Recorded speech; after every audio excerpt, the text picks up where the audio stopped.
divine souls. Hearty welcome to all of you for success celebrations of Triple One Days of Global Goddess Meditation Circle. Under the guidance of Brahma Shri Pitamaha Patriji, we successfully completed Triple One Days of Global Goddess Meditation Circle with Triple One Feminine Masters across the globe. The main intention of this program was connecting with all feminine masters across the globe from many countries to create unified global collective grid across this planet Earth. We had Triple One Global Feminine Masters connected and united from all 6 continents: Asia, Africa, Europe, Australia, South America, North America for this goddess circle. Friends, in the Tibetan prophecy, it's beautifully stated that when 1,000 goddesses or Buddhist taras gather, the divine feminine will rebirth through their combined energies, and the tone of this planet Earth will shift from fear to compassion. We are so happy that this goddess circle had radically shifted the mindset and the lives of many women, releasing their old inhibitions, overcoming their stage fear. Lot of women gave their first ever session through this global women empowerment platform. Join us, friends, masters. Let's all celebrate this Diwali in the presence of Brahma Shri Pitamaha Patriji, Swarnamala Patriji and Dina Mariam Madam. Welcome to all of you for this success celebrations. Special thanks to everyone who supported this project unconditionally. Thank you, thank you, thank you.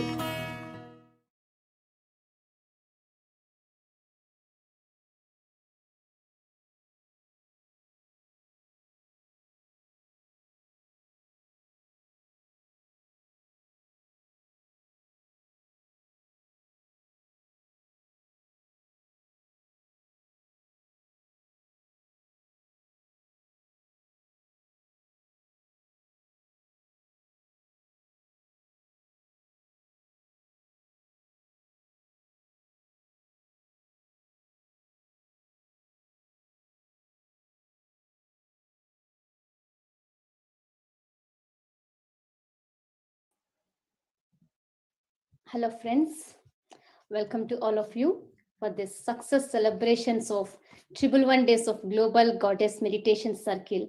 Friends, under the guidance of our master, Brahma Shri Pitamaha Patriji, we successfully completed Triple One Days of Global Goddess Meditation Circle. We are so happy that today we have with us Dina Mariam Madam, author of the book Untold Story of Sita. Dina Mariam is a great enlightened master, my dear friends. She wrote this book, wonderful book called Untold Story of Sita.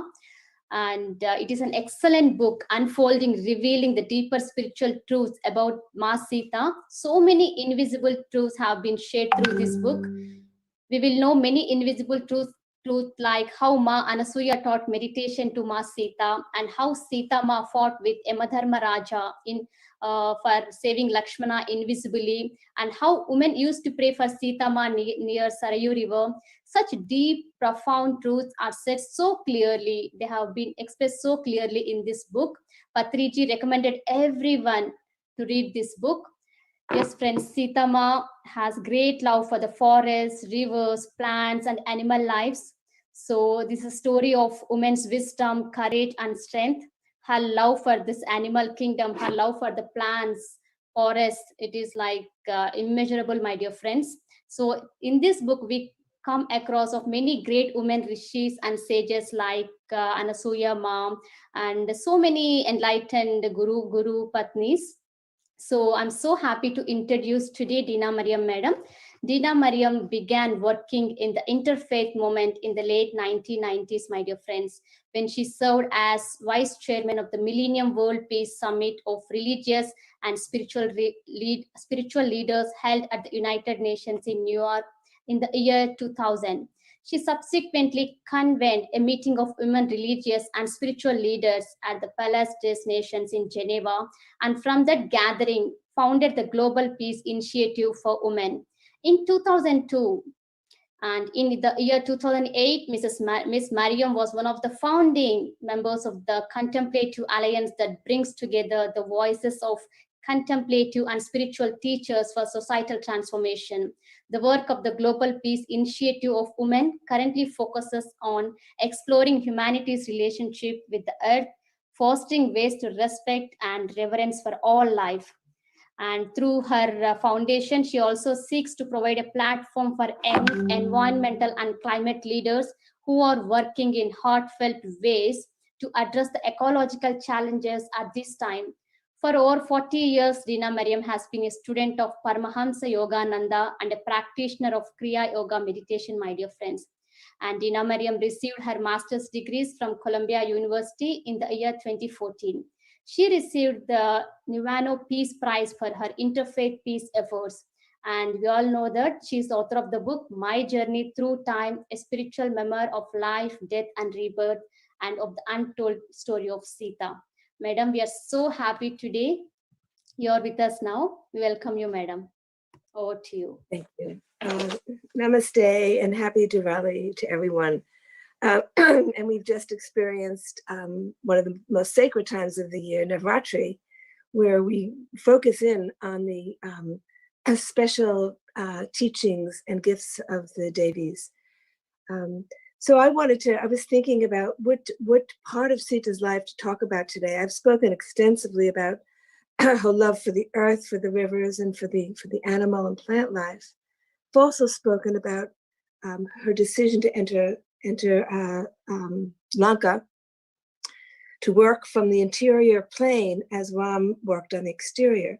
So I wanted to speak about a different aspect of Sita's life today. So I chose to talk about her years in Mithila when she was a young woman, really just coming of age now, soon to be married. And because the love between Sita and Janak Baba was especially poignant for me. I so often think about that relationship because I have such great deep love and reverence for Janak Baba, of course, as well as for Sita. So I wanted to read a little portion of the book, and this is the portion because there was a deep message that I found in this portion. It was when Sita often takes her sister and cousins and the servants to the forest to enjoy the animal life and the life of the forest. But sometimes she goes alone. She sneaks away and goes on her own for deeper meditation. And on one such occasion, they couldn't find Sita, and her mother couldn't find her. And the sages, several of the sages, were coming for a discussion with Janak Baba, and Sita always liked to serve them herself. And so her mother is looking for her all over the palace. It's midday. And then she goes to Soma, who's attendant, and says, "Have you seen Sita?" No, she hasn't. Nobody has seen Sita all day. But Soma says, "I think I know where to find her." She knows where Sita goes for private meditation. So she goes off to the forest to find Sita, and she doesn't come back. And so Sita's mother, Sanenima, then goes to another servant, Meenakshi, and says, "Ask her to go find them." It's getting late. The meal has to be prepared. The sages will soon be arriving. So Meenakshi goes off to find them. And in the process, so she does find them. And Sita is immobile in a deep meditation, unmoving. And Soma can't bring her out of meditation.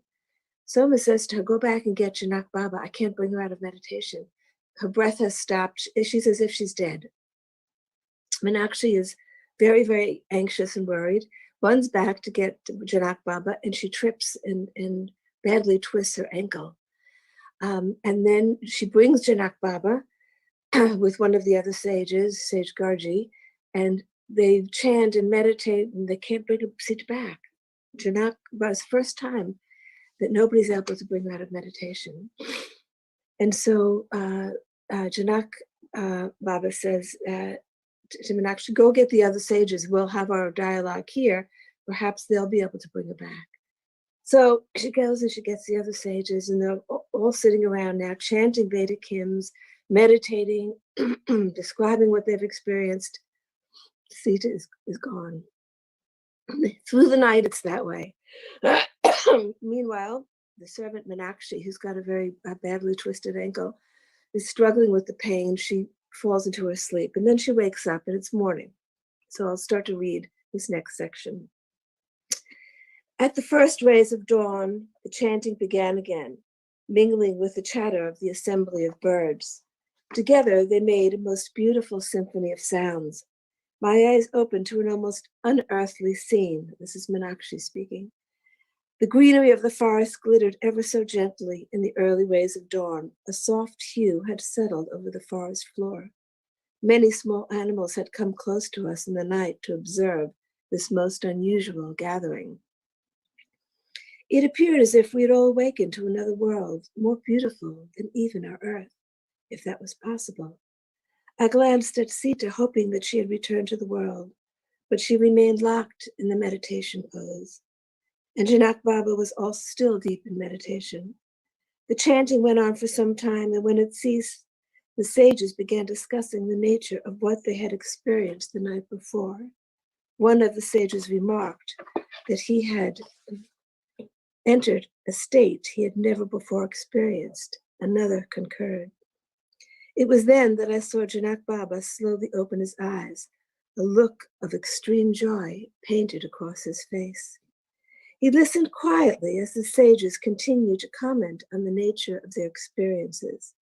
Suddenly, I saw a movement. Mata had shifted her position ever so slightly. Everyone seemed to catch this subtle movement of her hands, and the sages fell silent with all eyes turned to her. She didn't stir again for some time, but finally her eyes cracked open. The first one she saw was Janak Baba, and she smiled, opening her eyes wider, her face exuding such love. Patriji, she whispered, you are here. He also hadn't spoken before that moment, but he nodded and said very slowly, we are all here, Sita. You could not come to us, and so we came to you to share in your ecstasy. Sita looked around and seemed surprised to see us all gathered, not quite grasping what had happened. And so Janak Baba continued, you came here early yesterday morning and went into deep meditation. Soma could not bring you back, nor could I. So I brought the sages who had come yesterday to the spot where you are. For some time, everyone sat in silence, as if still enjoying their inner experience. And then Mata noticed the basket of fruits and the pitcher of water before her. Asking the sages to excuse her for not serving them the evening meal last night, she slowly rose and gave each one a piece of fruit and some water. Then Janak Baba asked the guards to guide everyone back to the palace for the morning meal. I will join you shortly, he said.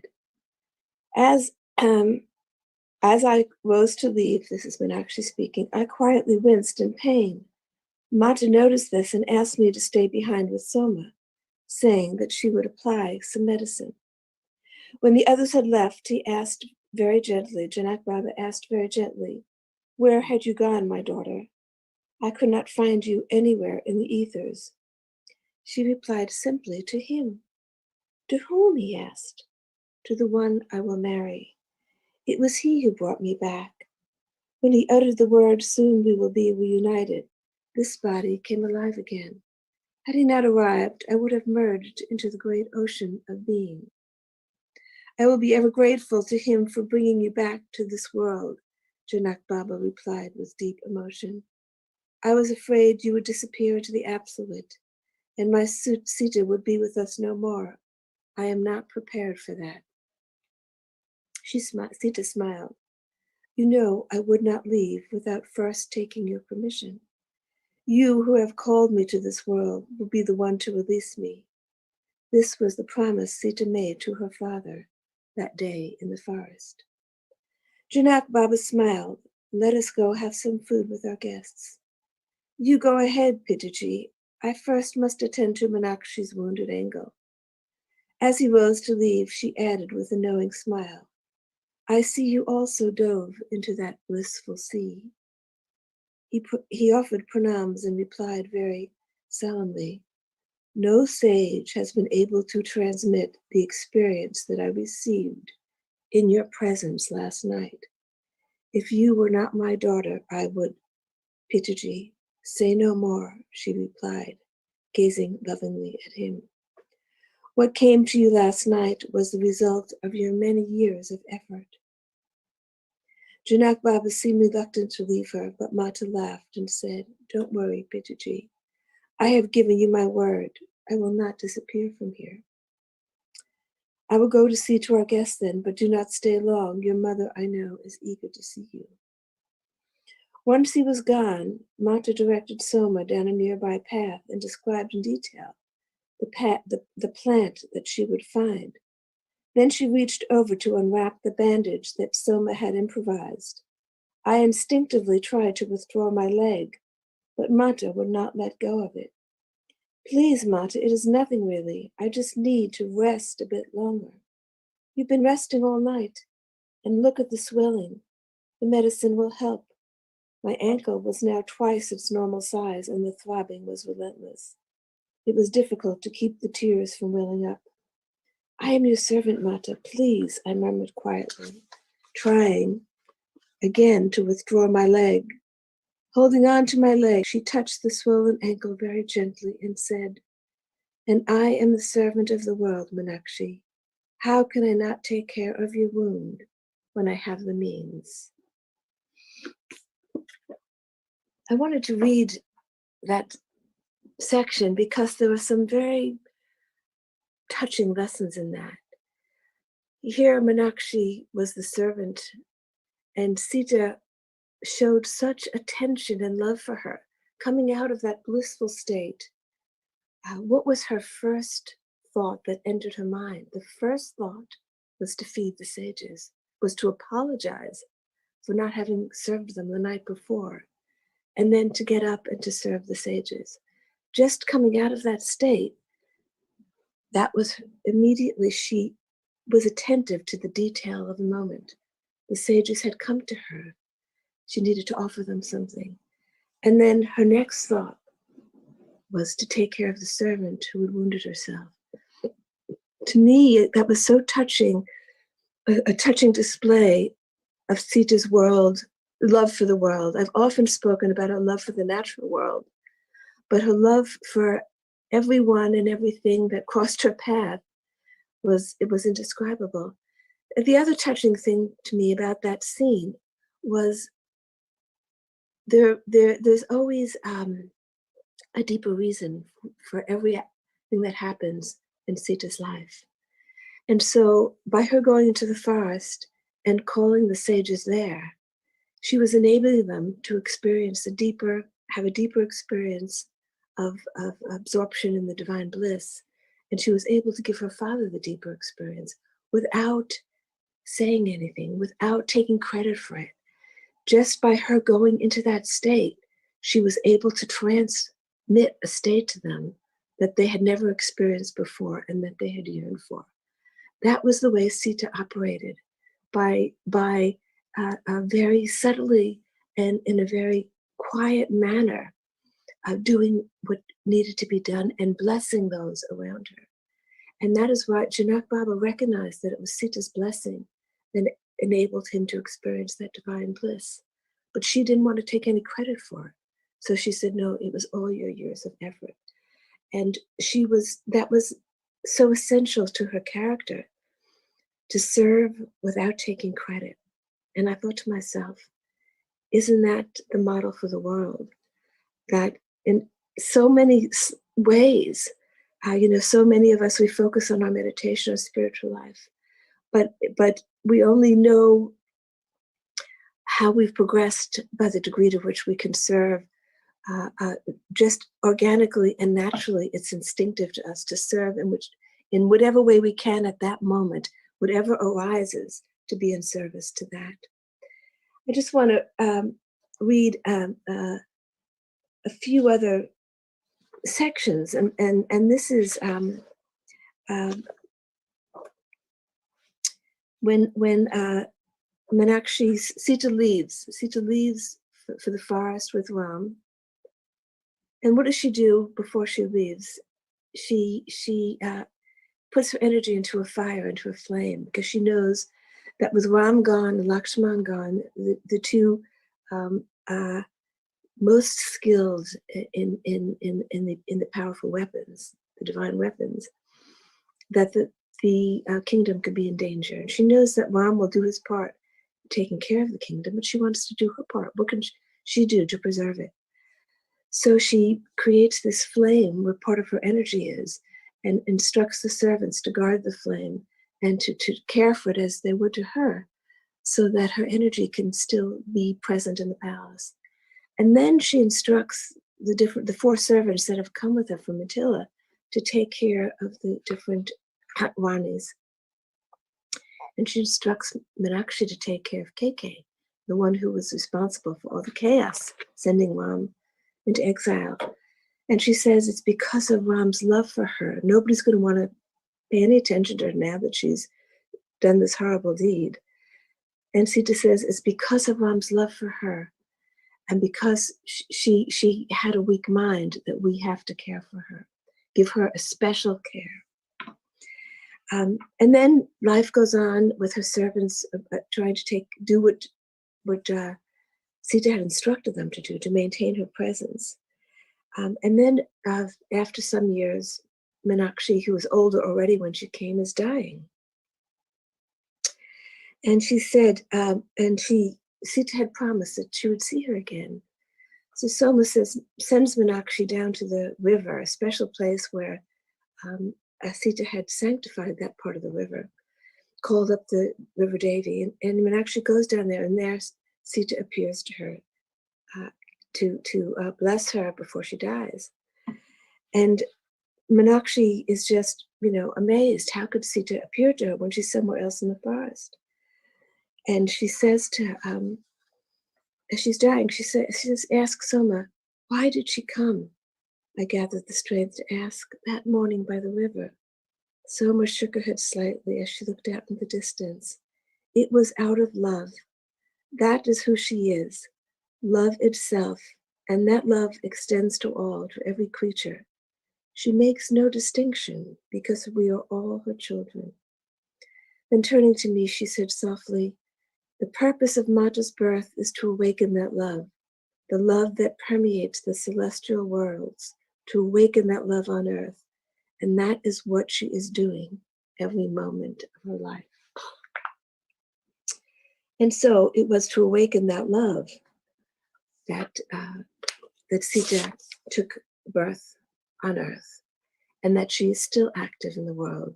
As I was writing this book, I realized that Sita's presence is just as accessible today as it was thousands of years ago. When Sita appears to Meenakshi, the river, she says to her, you do not need to see this body to know I am with you, not just for this life, Meenakshi, but for all time.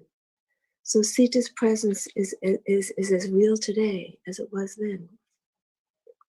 And then she says, you won't be without me, Meenakshi. You will have to see beyond my physical presence. It is easy to serve me when I am here with you, but now you must learn to serve when my physical presence is no longer here.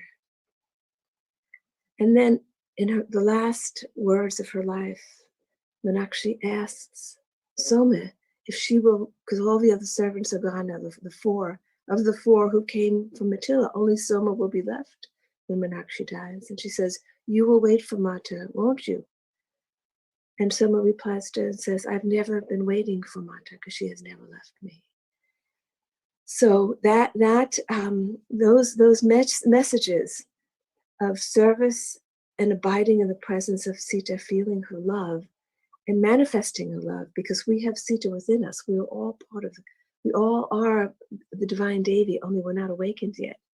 So to awaken that love within us and to be able to do as Sita did, to be there, that is the great lesson of Sita's life. And then, of course, when she made the conscious decision to go into Lanka, to do her part in the battle. Now, the beauty of Ram and Sita's life is that they were completely complementary. He did his part, she did her part, and together they were able to achieve what they did together. And we were able to see at that time the perfect balance between the divine masculine and the divine feminine, because both were needed. And the more they can be in balance together, the more that balance will be reflected in the world. Now, we see in our world today that everything is greatly out of balance. The whole ecological balance has been deeply disturbed. Gender balance has been disturbed. Balance, economic balance, in every aspect of life, we see that balance, which Narayan and Narayani seek to preserve, has been unsettled. So they are active in the world today in trying to restore that balance. And we are meant to help with that, help to restore the balance, the ecological balance, the gender balance, economic balance, balance in every aspect of life, social balance. And that's an ongoing endeavor. As long as there'll be creation, there'll be efforts to disturb that balance. That's the role of the Asuric energy, to break apart, to disturb the balance. And then the role of the divine forces is to continually restore that balance. And so we have our work cut out for us. And the more we can invoke Narayani into our being, the more we can help in the restoration of that balance. Now, I'm become known for speaking about Sita because for so many years, my meditation was on Sita, and my deepest connection is to Narayani and to Sita. But about 9 months ago, I began feeling the presence of Saraswati. So I want to speak a little bit about her, because her presence is also being felt in the world right now. And I began writing about my experiences with Saraswati in a book that will be coming out next month called When the Bright Moon Rises. And the story begins in Vedic India about 9th century BCE, during the Saraswati River, early years of the Saraswati River civilization. And it's a story actually is very related to Meenakshi, because it's the story of Meenakshi's birth and in the life in which she received the curse which caused her to be born into a cursed family, which then enabled her to be taken in by the Janak family and to have the blessing of serving Sita. So in this life of hers, which takes place several thousand years before Sita and Ram took birth, this young girl, Sundari, her name is part of a forest clan. But it's during the time when the Rakshakshas are taking over many of the forest areas, and the clans are having to leave the forest and come join the small community by the Saraswati River. And this young girl, Sundari, is part of that clan. Her mother is the leader of the clan, and they come and they are welcomed by the people who are living by the Saraswati River. And they're each trying to find their place in the new society. And Sundari's mother sends her to a hermitage for 2 years to be under the guidance of a woman sage Gayatri. And Sundari can't fit in. She, her love is for the forest, for wandering out. And so she doesn't learn the Vedic chants, and she can't pay attention. Her concentration's not good.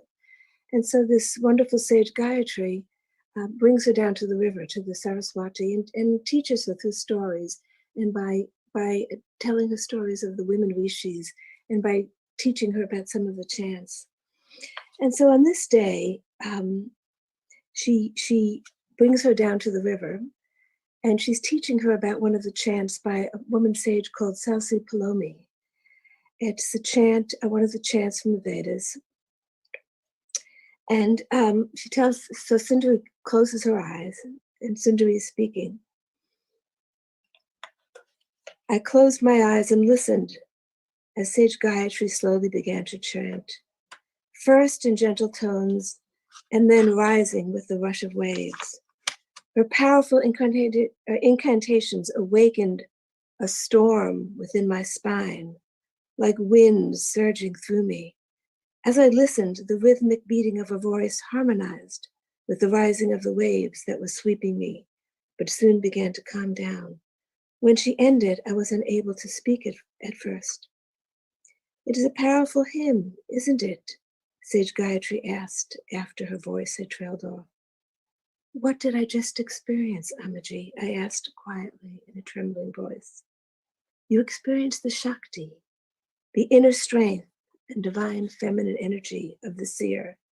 The inner power is within all of us. I don't understand. Never mind, you will later. What do the words of the hymn mean to you? And then she goes on to describe the hymn, what the meaning means. And the Sundari doesn't understand what she's saying. Squirming to make myself more comfortable, I turned from her gaze and looked out over the river without answering. It doesn't matter if you don't grasp this higher meaning. Your heart enabled you to feel the Shakti, the power of the poem. That is enough, and now I will explain what you experienced. The poet uses the vibrations of sound to awaken the Shakti, the innate creative power to conquer the lower mind. You see the physical form of the Saraswati River, don't you? I nodded, wondering why she was asking me such an obvious question. The Vedas speak of 7 sacred rivers. Do you know where they are? There are 7 rivers like this? I asked in amazement. She nodded. But the Saraswati is the mother river. I have told you, everything in the Vedas has an outer and inner significance. The physical rivers are sacred because they feed life. Without their waters, we could not live here. But the Vedas are referring to an inner river. An inner river? I asked in amazement. She nodded. The river of prana, of the life force, which runs in our body through 7 sacred channels. That is the true sacred river into which we must dip and purify ourselves every day. My grandfather spoke of prana, I remember, I think, I mused. The 7 sacred rivers are the centers of prana in your body. They flow unimpeded from their resting place at the base of the spine to their destination, in the same way as the outer rivers flow from their source in the mountains to their destination in the sea. When our inner river flows and reaches the destined place at the crown of the head, that is when the higher mind can be realized. The deeper meaning of the Saraswati is this inner flow of prana. She guides it to its destination here. She pointed to the crown of her head. This spot is envisioned by the seers as the beautiful lotus on which Devi Saraswati rests, the single point where all streams gather, the source of all inspiration. Hidden within this lotus are the mysteries of the universe, which she reveals.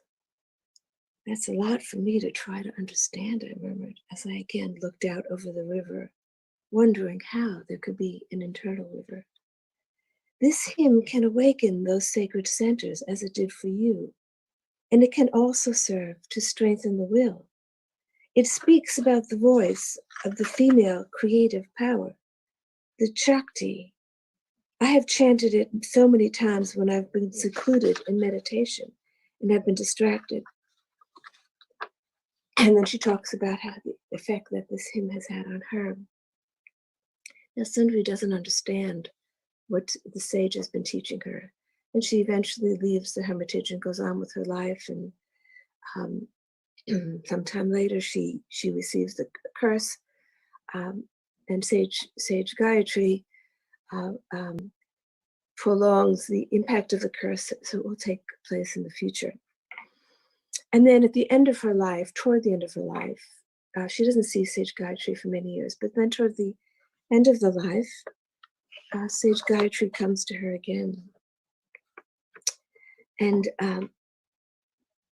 she says to Sage Gayatri, I remember you told me when I was in the Hermitage that you would explain to me more about Devi Saraswati. Who is she? Because Sundari can't understand, is she a river? Is she not a river?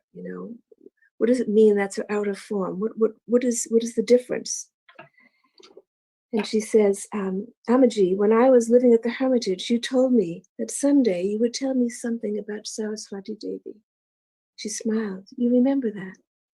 I haven't forgotten anything you've told me. Although I can't say I understand it. I have the same question. Is she a river or a Devi? She's far more than a river. I will tell you who she is, the great Devi, Saraswati. She closed her eyes and didn't speak right away. then with still shut eyes, she said, she is the active, creative power. She is that within us which inspires, that which transmits knowledge, which seeks to express itself through song. It is said that she rests on the tongue of the poet, and is she who breathes word into the poet's mind. She is not only within us, the force we know, Saraswati, is also bringing into being new stars, new planets, new life. She is the flower unfolding, the seed within you that bears life. She is that great creative force that moves through the universe, bringing the unmanifest into manifestation. She is all of that, I exclaimed. Now I will tell you of her relationship to the river. For ages, the seers had been in meditation when the water was locked in ice, high in the sacred mountains. They were there when the ice began to melt and the rivers began to form. Perhaps they even aided that process. Some of the seers say they heard the Devi's footsteps guiding the river in its downward flow through unmarked mountain paths. Some saw her hand caressing the river to stir its waters. Some saw her light body emerge from its depth, and so the river was given her name. She imbued it with creative power. And so for millennia, poets and sages have gained their inspiration from that river, seated in meditation on her banks. That is why so many gather by her side. She's also here in the Ganga. She is in all the rivers, but the Saraswati River holds a special place in the hearts of our Vedic poets because so many of their songs were inspired by her outer flow, which led them to the inner Saraswati, the inner flow of life, which then opened them to the mysteries of the universe. That is a lot for me to understand, but I'm sure your words will remain with me for a long time. She nodded and smiled. What I am explaining cannot be grasped with the mind alone. It must be experienced, and that is the purpose of meditation, to give you that inner experience. Each one of us can attune ourselves with the same creative power that gives rise to the poetry sung by the Vedic seers. The seers were able to hear the words emerge out of the silence. We can do the same if we truly set our hearts and minds to it. So this was the first time that I had the experience of Devi Saraswati. And in writing Untold Story of Sita, I experienced Mata Parvati because she and Narayani were working together at different times during the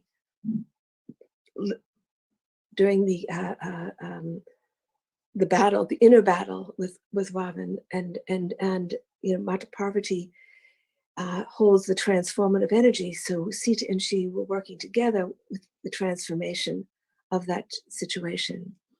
And so I wondered why now this experience with Devi Saraswati? And I realized that along with the need now to balance the energies that are out of balance in our world today, we also need the creative power to bring about the shift in consciousness so that it can manifest as a new economic and social and civilization order, an ecological civilization.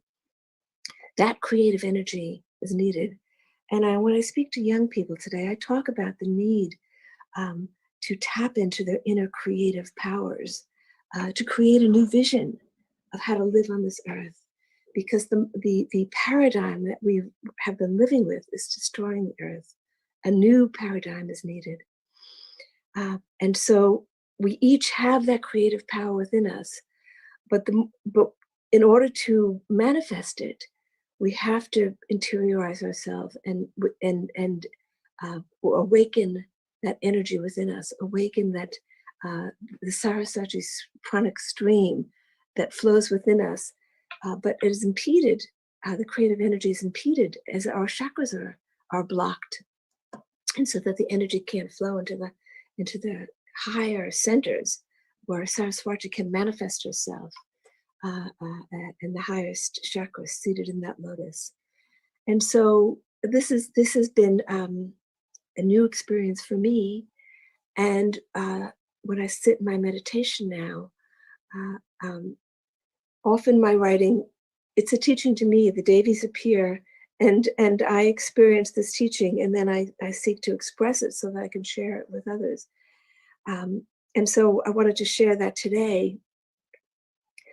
The Devis, I talk in the opening of the Sita book, I talk about my experience at the Vaishnav Devi shrine, where the three Devis came together to battle a very powerful demon that was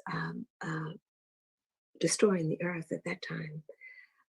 And it was Narayani and Parvati and Saraswati who joined together their powers, the power of the creative, balancing, and transformative powers to help eradicate this negative energy.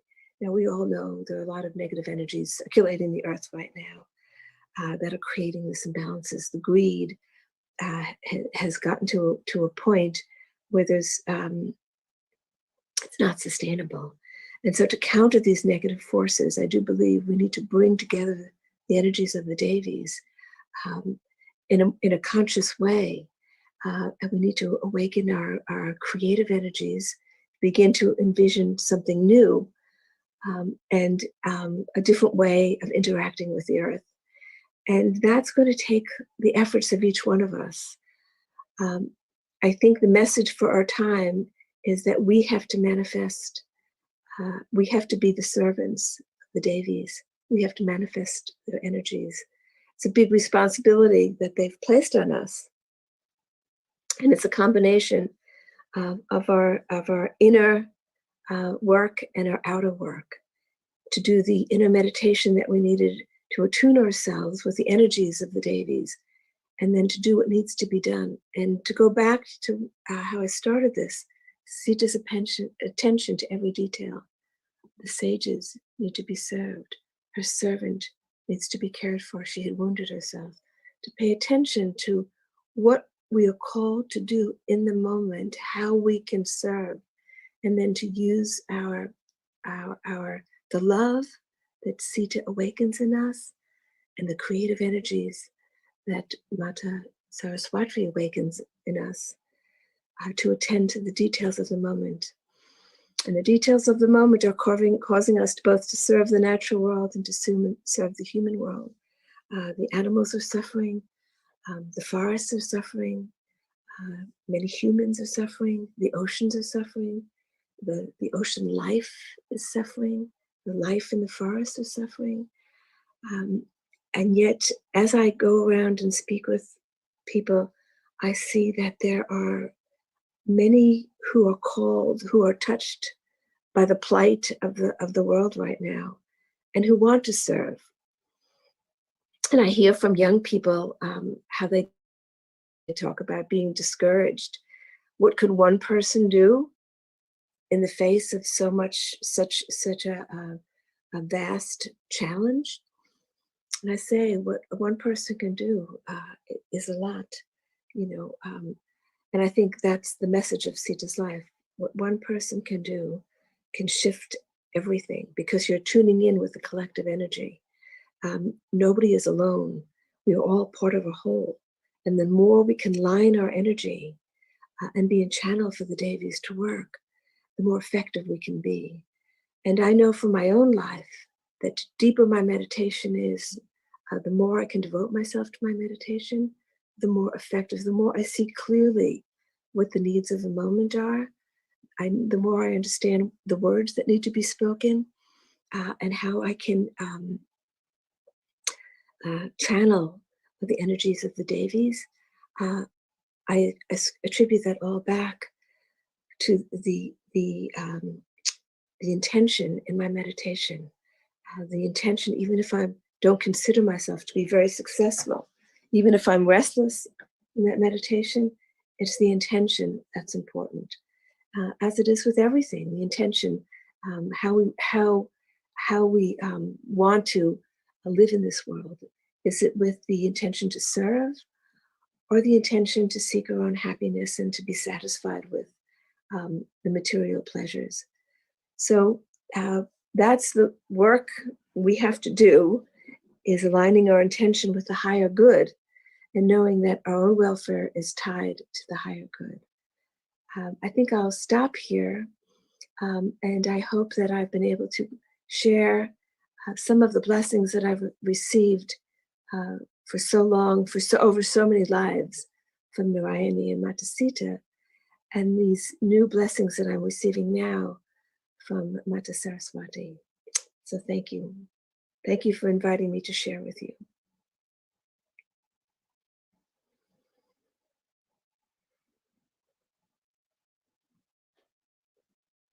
Hi, madam. Yes, that was wonderful, amazing wisdom sharing, madam. We thoroughly enjoyed your session. Thank you so much. And you have really, madam, we are so blessed to have you on this platform. And through this untold story of Sita, so many people have transformed their life miraculously. I'm one of them. And I have ordered the Telugu version of the book also. It's so profounding to read in my native language. Thank you so much, madam. And I request you to please guide us into meditation for 5 minutes, madam. So, Okay, yeah, 5 minutes. consciousness, yeah. Okay, so let us close our eyes and let us experience the love that Sita's life expressed, the love that she showed to the sages, the love for her father, and promising him that she wouldn't leave this world without his consent, the love she showed to her servant. To me, that is so touching. She could have instructed Soma just to take care of the servant, but she didn't. She stayed behind and she treated her servant. She said, "How could I not serve you when I have the means?" So let us feel that love, because in that moment, she's speaking to each one of us. She says, "I am the servant of the world." And that is how Sita saw her life. She saw herself as the servant of the world. She wasn't seeking to be admired, to be worshipped, to be known even. When they led their life in the forest, it was a quiet life, serving the forest community, serving the animals in the forest, seeking to share her love with the forest creatures, with the river, with all the rivers, sharing their love with the sages, and with the forest communities. She taught them how to grow food, how to survive during uncertain times. And then when she made the decision to enter Lanka, it was also love for the one who had fallen, for their attendant in the celestial world, who had fallen into such dark delusion that he had committed such horrible deeds. Because there is no one who is excluded from this love. if Sita and Ram could take birth and endure the hardships of physical life out of love for the world, out of love for the one who had fallen into darkness. And it is not just to him, it is the love for all who have fallen into darkness. That is why Sita instructs her servant to take care of KK. She had fallen into delusion. Great ones don't abandon us when we fall into delusion, because at one time or another, we all fall into delusion. We fall into jealousy, we fall into anger, we fall into fear, and they don't abandon us. They continue to manifest their love in any way they can, not giving up until we emerge from that delusion. And that is the ultimate testament of their love. Ram and Sita's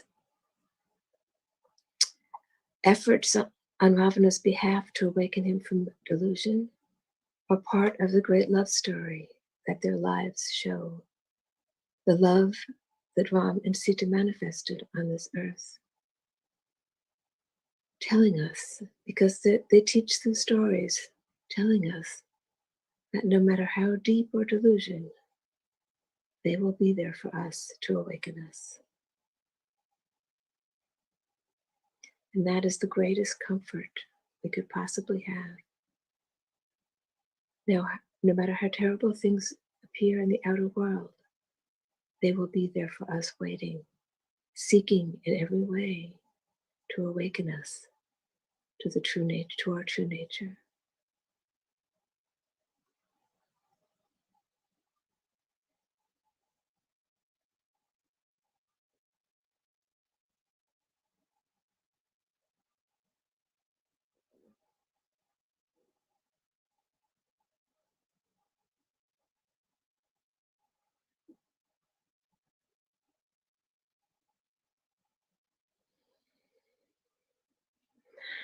So as we come back into the outer world, let us be mindful if we can manifest that love and also the creative energies that we all possess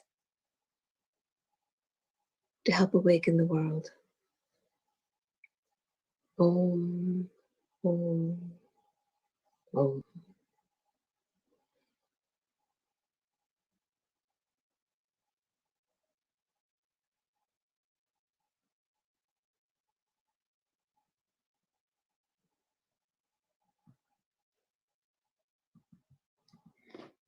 Wow, that was an amazing meditation, madam. Thank you so much for all your valuable time and for this amazing wisdom sharing. Heartfelt gratitude to you, madam. And Thank you.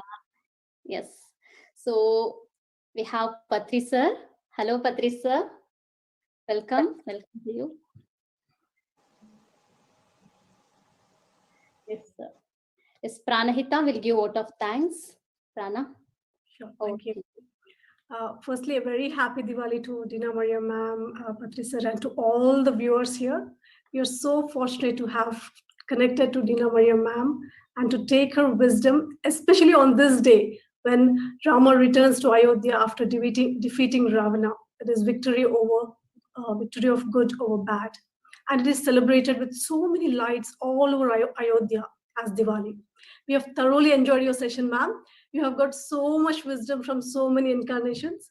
And the short description that you shared just now about Saraswati River is just amazing. And I'm intrigued by how it will go and how this will end. And of course, we all love your book, Untold Story of Sita. It has changed the perspective of Ramayana, which we have been carrying all these years. After Patriji announced it as a Bible for PSSM, Pyramid Spiritual Societies movement, every master here has read it, and now it has been translated into Telugu too. Thanks to Patriji for always encouraging us to connect with all wonderful masters across the globe and to learn from everyone. We are so thankful to you, Dina Maria ma'am, for sharing your great wisdom. Thank you so much. Thank you. Yeah, and yes, Patri sir, would you like to speak few words about Dina Mariam? Yes, the untold story of Sita has changed the whole world. It was a big quantum jump for all the people to understand what really happened. We are eternally grateful to Dina ma'am. And now it is available in our language, mother tongue, Telugu. Everybody is wonderfully enjoying it and learning from it. If she had not been there, we wouldn't have got that book. And if we had not got that book, then we would have been stuck up with the old Ramayana. And now our minds are fresh, totally cleaned by this untold story of Sita.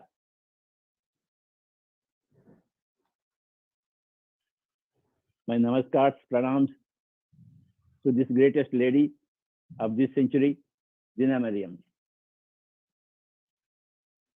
What more can I say? Yes, now this book is PSSM's Bible. It brings in new era on the Earth planet. We are eternally thankful to you. We never expected that in our lifetime we'll see a new Ramayana. For ages, the old Ramayana was being repeated from generation to generation. But now, in our current generation, we have discovered a new Ramayana. And what more can we expect? It was unexpected. Now we have got a vision. Now we have got a mission. The untold story of Sita has to reach every human being in their own particular language, mother tongue. Now that is what is remaining. When this book gets into the hands of every human being in their own mother tongue, then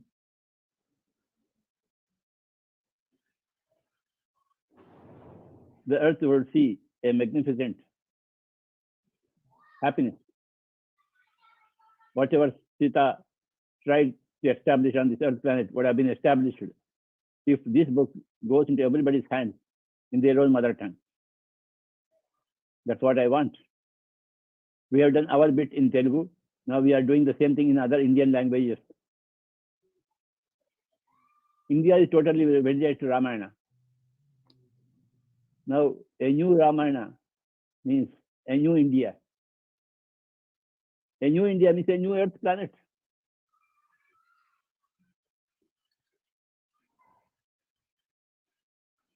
Thank you, Dinaji. We are all very, very fortunate to have been born in your own times.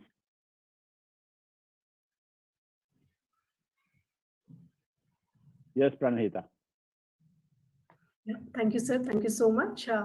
And on this occasion of successfully completing the 111 Global Goddess Meditation Circle, special thanks to Lakshmi for this great thought for connecting women masters across the world on this PSSM platform.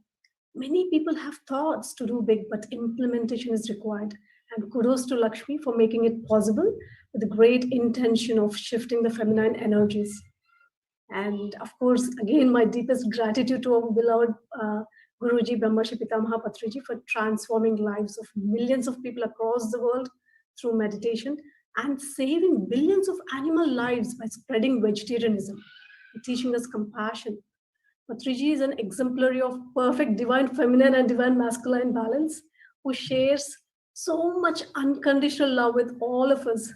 And he has taught us, all of us, to serve and give back to the humanity. So I'm so glad we're all here giving back to the humanity. And thank you so much, sir, for awakening the inner light in all of us. And today being Festival of Lights, you have shown us the real meaning of Diwali. And thank you so much, Lakshmi, for creating this 111 Global Goddess. So over to you, Lakshmi. You can play the promo. Thank you. Thank you so much. Thank you once again, Dina ma'am. Thank you so much. And thank you, Patrisa. And hi, Divine Goddesses. Hearty welcome to all of you for this success celebrations of 1 Days of Global Goddess Meditation Circle. So under the guidance of our master, Brahmarshi Pitamaha Patriji, we have successfully completed this 1 Days of Global Goddess Meditation Circle, my dear friends.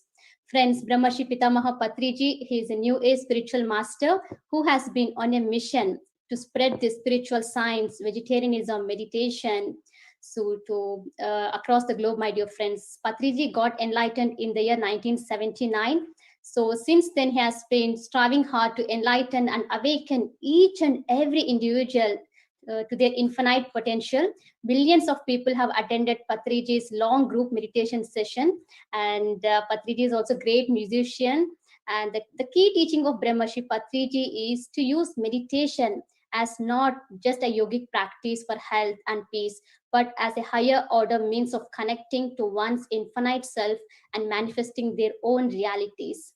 So friends, we are so happy that and so many goddesses attended this program. The main intention of this program was to connect with all the feminine masters across the globe from many countries so that we can create this unified global collective grid across this planet Earth. So we have all the feminine masters from 6 continents: Asia, Africa, Europe, Australia, South America, and North America. So we have 2 minutes promo. I would like to play promo now.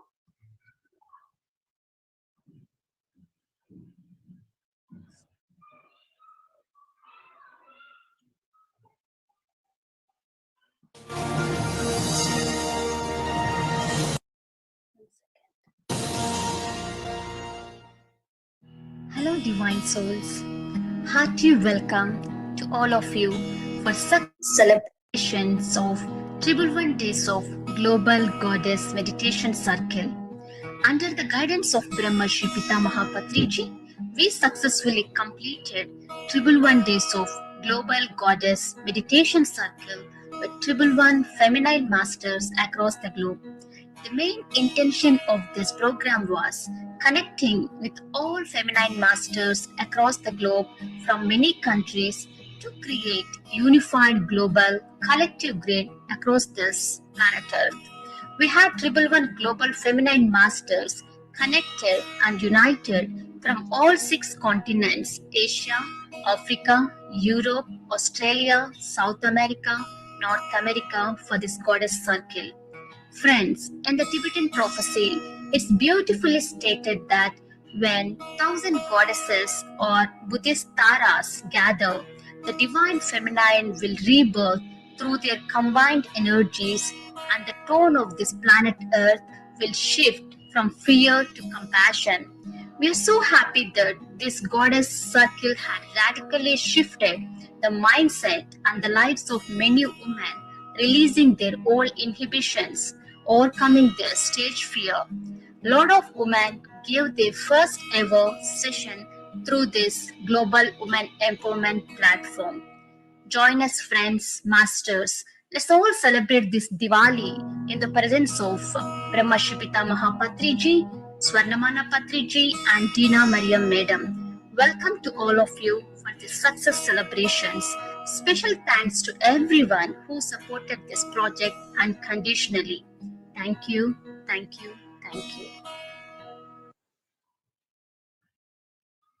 Yes, friends. Yeah, and so friends, today we are starting our program with beautiful Indian classic music singing. So we have with us Krishna Kumari and her daughter-in-law. Madam Krishna Kumari, she is my music teacher, and Krishna Kumari learned music from her Veena Guru, Veena Vadhana Vidushita Srimati B. Ananda Rajyalakshmi Madam, and her vocal guru is Kalaima Manishri KV Ramanujan Garu, and she did MA from Padmavati Mahila University, and she did her MPhil in Poti Sriramulu Telugu University, diploma in light music from PSTU University. She participated in various Tyagaraj Aradhana Utsava at Tiruvayur, and she performed in many concerts, and she participated and gave her concert in many famous TV shows. And we welcome you, Kumari Madam. Yes. Thank you, Sri Lakshmi. Namaste to all. Pranamams to Guruji. First of all, happy Diwali to all of you. She is our music student, very sincere and very hardworking nature. All the best to this program, Sri Lakshmi. Namaste everyone.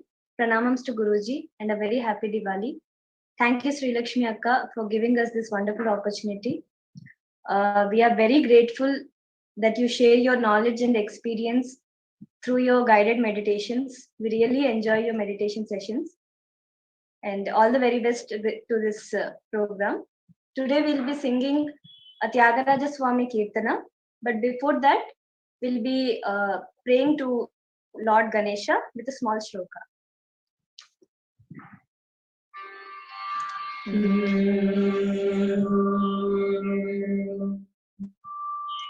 Vigneswaraya Varadaya Surapriyaya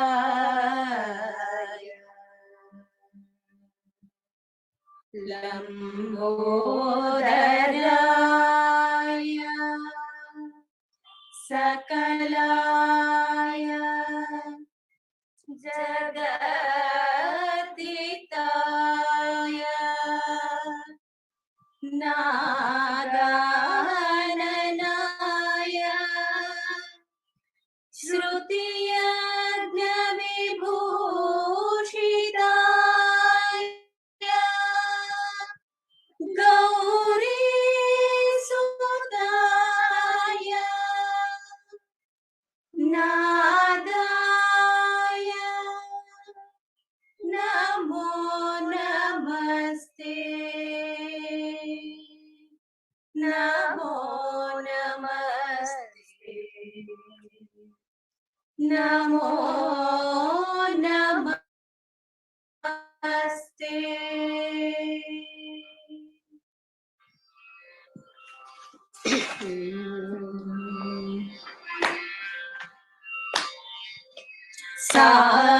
Samajavara Gamana Sadhu Samajavara Gamana Sadhu Samajavara Gamana Sadhu Samajavara Gamana Sadhu Samajavara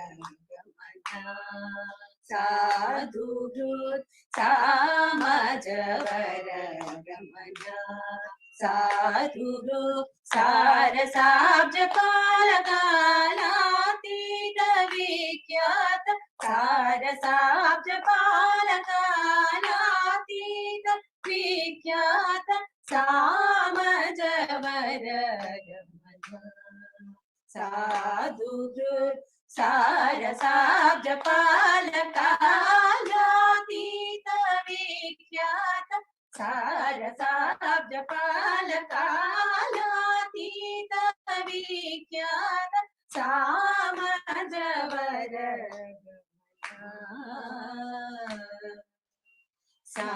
Samanigama Jasudha Samanigama Jasudha Samanigama Jasudha Samanigama Jasudha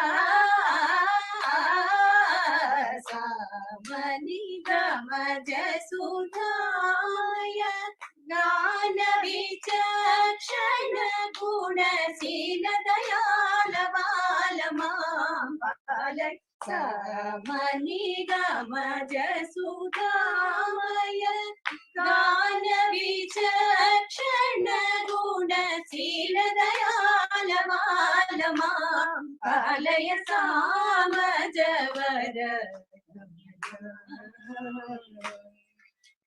Vedasiroma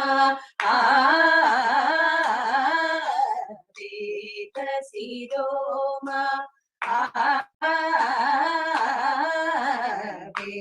Vedasiroma तुझ सप्त स्वर नाराचल द्वीप स्वीकृत वेद शिरोमा तुझ सप्त स्वर नाराचल द्वीप स्वीकृत यादव कुल मुरली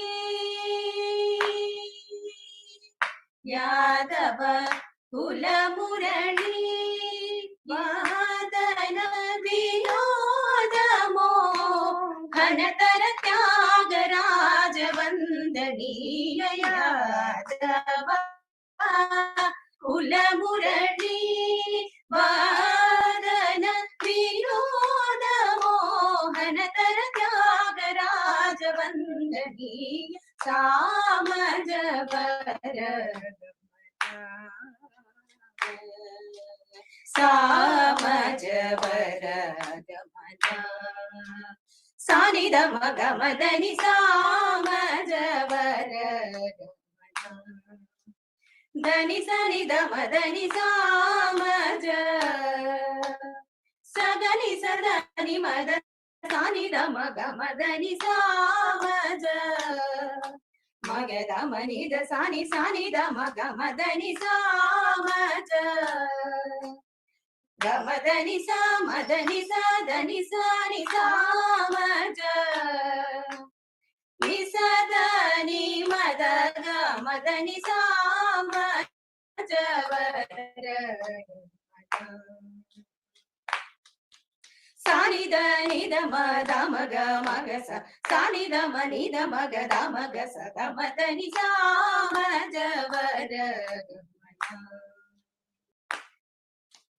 स ग म ग म द म द नि द नि सा स ग म ग स नि द नि सा नि द म ग म द नि सा म ज वर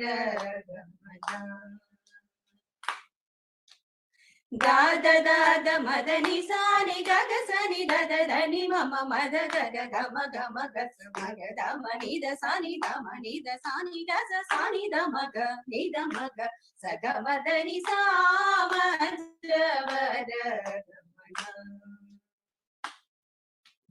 सा स सा स नि नि सा स सा स ध नि सा स सा स म ग सा स सा स स ध नि स ग म ग स नि ध नि स ग म ग स नि स ग म ध नि द म ग स ग म ध नि द म म ग स द म ग नि द म सा नि द म ध नि स द म ग नि द म सा नि द ग स नि द नि स स ग स नि द नि द म द म ग म द नि नि स नि द नि द म द म ग म म ग स नि सा स स सा स स सा स स म ग स नि ग ग ग ग ग ग ग ग ग नि द म ग म म म म म म म म म सा नि द म दा द द दा द द दा द ग स नि द सा स स सा स स सा स स सा स ग ग ग ग ग ग म म म म म म म ग स नि स म ग स द नि स ग म ग स म ग सा नि द म ग सा नि द म ग स नि द ग स नि द म सा नि द म ग स ग म द म स ग म द नि द म स ग म द नि स ग म द नि स ग म म ग म द नि द म द ग स ग म ग स नि स म ग स द नि स ग म ग स म ग स नि द म ग स नि द म ग स नि द ग स नि द म स ग म द नि सा म ज वर गमन साधु सार साज पाल कालातीत विख्यात सामज वर गमना.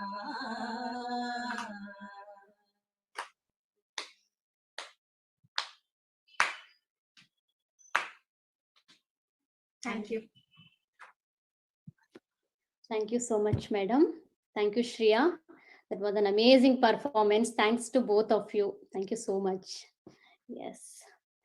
And today we have with us one more master, our senior most master, Saroja Gullapalli madam. Saroja Gullapalli ma'am, we request you to speak. few words about this program and give your valuable message.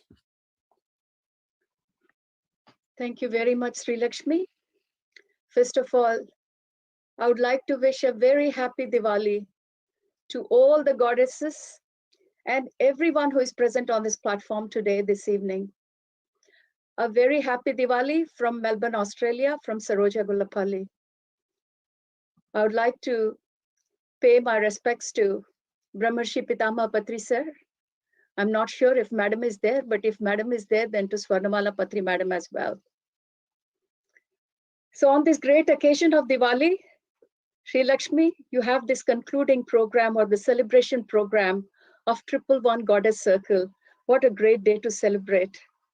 First of all, congratulations, Sri Lakshmi and the whole team for such a grand journey of 111 amazing days of feminine wisdom.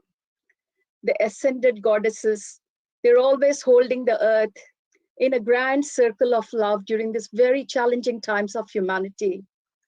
The recent upheavals in the world have already awakened the divine feminine power that resides within the collective human consciousness.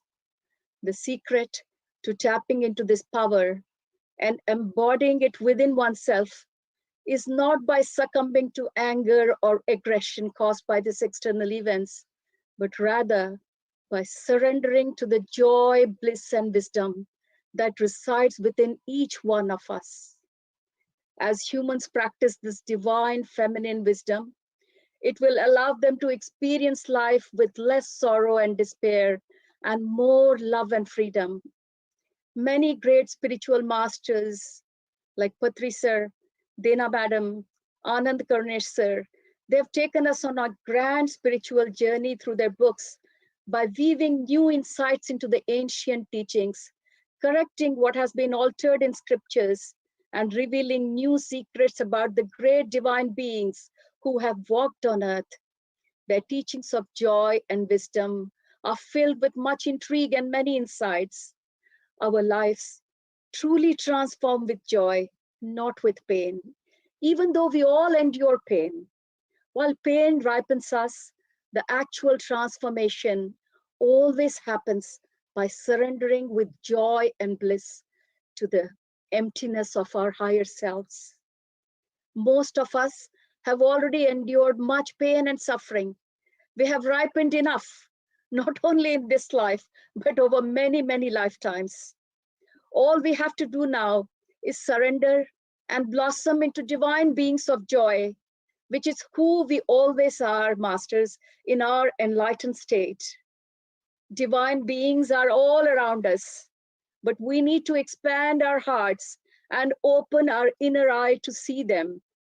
The easiest way we can connect with all these divine beings, the guides, angels, ancestors, anyone we call, is only by surrendering to this joy, which is our purest and unconditional state of being. Our love grows to infinite depths when we surrender to this joy, masters. Such love, rooted in bliss, is what connects us to the highest dimension of consciousness. We are always looking around in the space for divine beings, though they all exist amongst us. Through the last 111 days of celebration, we have come across the 111 goddesses who have been living amongst us, and very much so in this very physical body. I bow my head and pay my respects to all those beautiful 111 goddesses who have given great teachings, and also to all the feminine energies of all the men and women on this platform and in this universe. Once again, Sri Lakshmi and team, well done on this 111 Goddess Circle. Congratulations from the bottom of my heart. Thank you very much for giving me this opportunity to share my message on this such a great celebration day. Thank you all, masters. Thank you so much, madam. Friends, Saroja ma'am, she has been running self-empowerment workshops and helping many women, many children through her holistic living workshops and through her numerous support group workshops. Thank you so much, madam, for your valuable message. And Yes, friends, today we have with us one more master. She's Jennifer. Jennifer has she's a wonderful meditation coach and she has been appeared in many major news channels like BBC, ABC, Fox News. And in 2020, Jennifer co-created the Coalition for Global Unity. And through this global unity, she's offering weekly meditation workshops, and this coalition offers free weekly meditations from world leaders, teachers, and influencers on Awake TV. Jennifer, we welcome you. Thank you so much. Namaste. It's such a pleasure to be with you, Sri Lakshmi, and thank you for all of the masters who are here with us, and happy Diwali to everyone. I feel the feminine, the supreme energy. I think it's supreme because it's so expansive. It's what allows us to give birth to ideas, to children in this world. And I'm honored to have been a part of these 111 goddesses and to get to join you here today. A message that I got this morning in my meditation when I was reflecting on what would be of most value for everybody who is here with us and watching in the future is a message of certainty. With the things happening around the world, be it hurricanes, the pandemic, the financial uncertainty that a lot of people are currently experiencing from all different areas of the world, one of the messages that I received is the power of certainty and trust, and knowing that this too is for the good. Now, what that means is no matter what you woke up to today, we all have life experiences where we think our day is going to go one way, and then life has other plans for us. And our being able to make the greatest difference in our life and the life of others is the grace with which we handle these challenges and these opportunities that are put forth before us. One of my teachers and masters, who is an enlightened being in my books, shared with me that when we have an experience or what we might consider an obstacle, our greatest unfoldment is to ask for, what is the root cause of this? What is our opportunity to grow and to have certainty no matter what happens, that it's for the good? Now, I have a very silly little example that happened here in Portugal, where I'm currently living. And about a week ago, I went to get my hair done. And being somebody who doesn't speak much Portuguese, I met this lovely woman who is just a goddess in and of herself. And she begins to do my hair. And she starts at the back. Now, having had blonde hair for 20 years, I know you don't start at the back, you start at the front.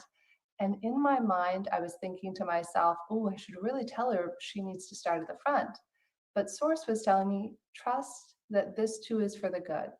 Always, no matter what happens, whether it's something as silly as getting your hair done or perhaps something that befalls you or a loved one, always ask yourself or tell yourself, I am certain that this is for the good and I don't know how. And it was the most beautiful thing, because as we finished doing my hair, she said, I specifically did the back of your hair first, because that way, if it got too bright, I could wash that part. And if we did the front of your hair, I wouldn't have been able to wash that without getting the color in your eyes.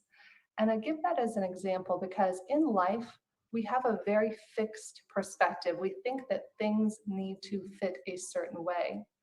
And when we release and we let go of our attachments and our agendas and how we think we know, right? We all know how something should or shouldn't go. Then that's where freedom occurs. That's where we can reach our highest spiritual potential, is every time that we face an obstacle or challenge, say to ourselves, I am certain that this too is for the good. And one last tip I'll leave you from my book is something I learned from Gary Douglas, co-founder of Access Consciousness, who said every day, something that happens, even a little bit good, say out loud, how does it get any better than this? How does it get any better than this? And that's what I invite us all to play with in these coming weeks, months, and years, is to continue to be in the inquiry and look and know and trust with perfect certainty that this too is for the good. Thank you. Namaste. And it's a pleasure to be here with all of you. Wow. Thank you so much, Jennifer, for such a profound message. Thank you so much. Thank you. Namaste. To Yeah. Thank you, Sri. A few words about Jennifer, sir. What was that? I'm asking Patriji. I'm requesting Patriji. Yes. Yes, Oh, it's good to see you. we all need to understand that everything will pass. Our physical body will also pass. After some time, we will not have a physical body, but we exist. Our existence is not dependent upon our physical body. So whatever happens to the physical body doesn't happen to us. We are not physical bodies at all. That is the basic understanding. When you have that understanding, when you get that understanding through meditation, then everything is solved. There are no problems anywhere. The problems vanish with your body consciousness. You come into the body to get rid of the body consciousness by regaining your soul consciousness. That is the game we play. So when through meditation we lose our body consciousness and get back to our soul consciousness, everything is over.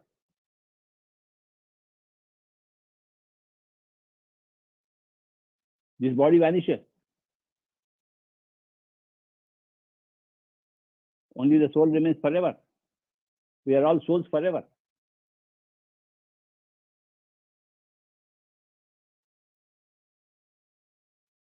When you understand that you are a soul forever, you have become the god or the goddess.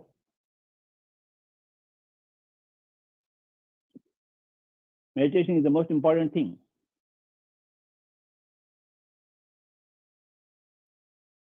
Every day is meant for meditation for every person, so that every person will lose their particular body consciousness and get back into their soul consciousness. Well, Sri Lakshmi, congratulations for your great work. Thank you so much, sir. I'm sure you will continue to do so for the rest of your lifetime and change the whole world.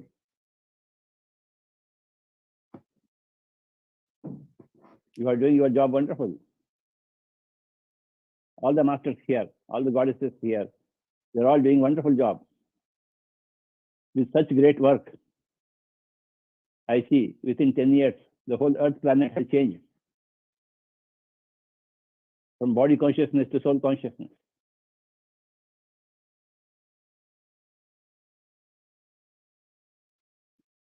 Your body consciousness will give you 10% heaven and 90% hell.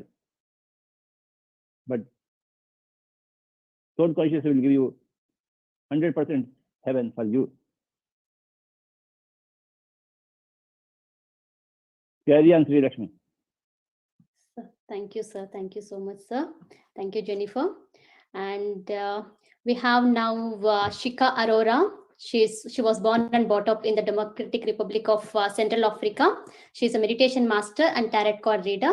Shika, we welcome you.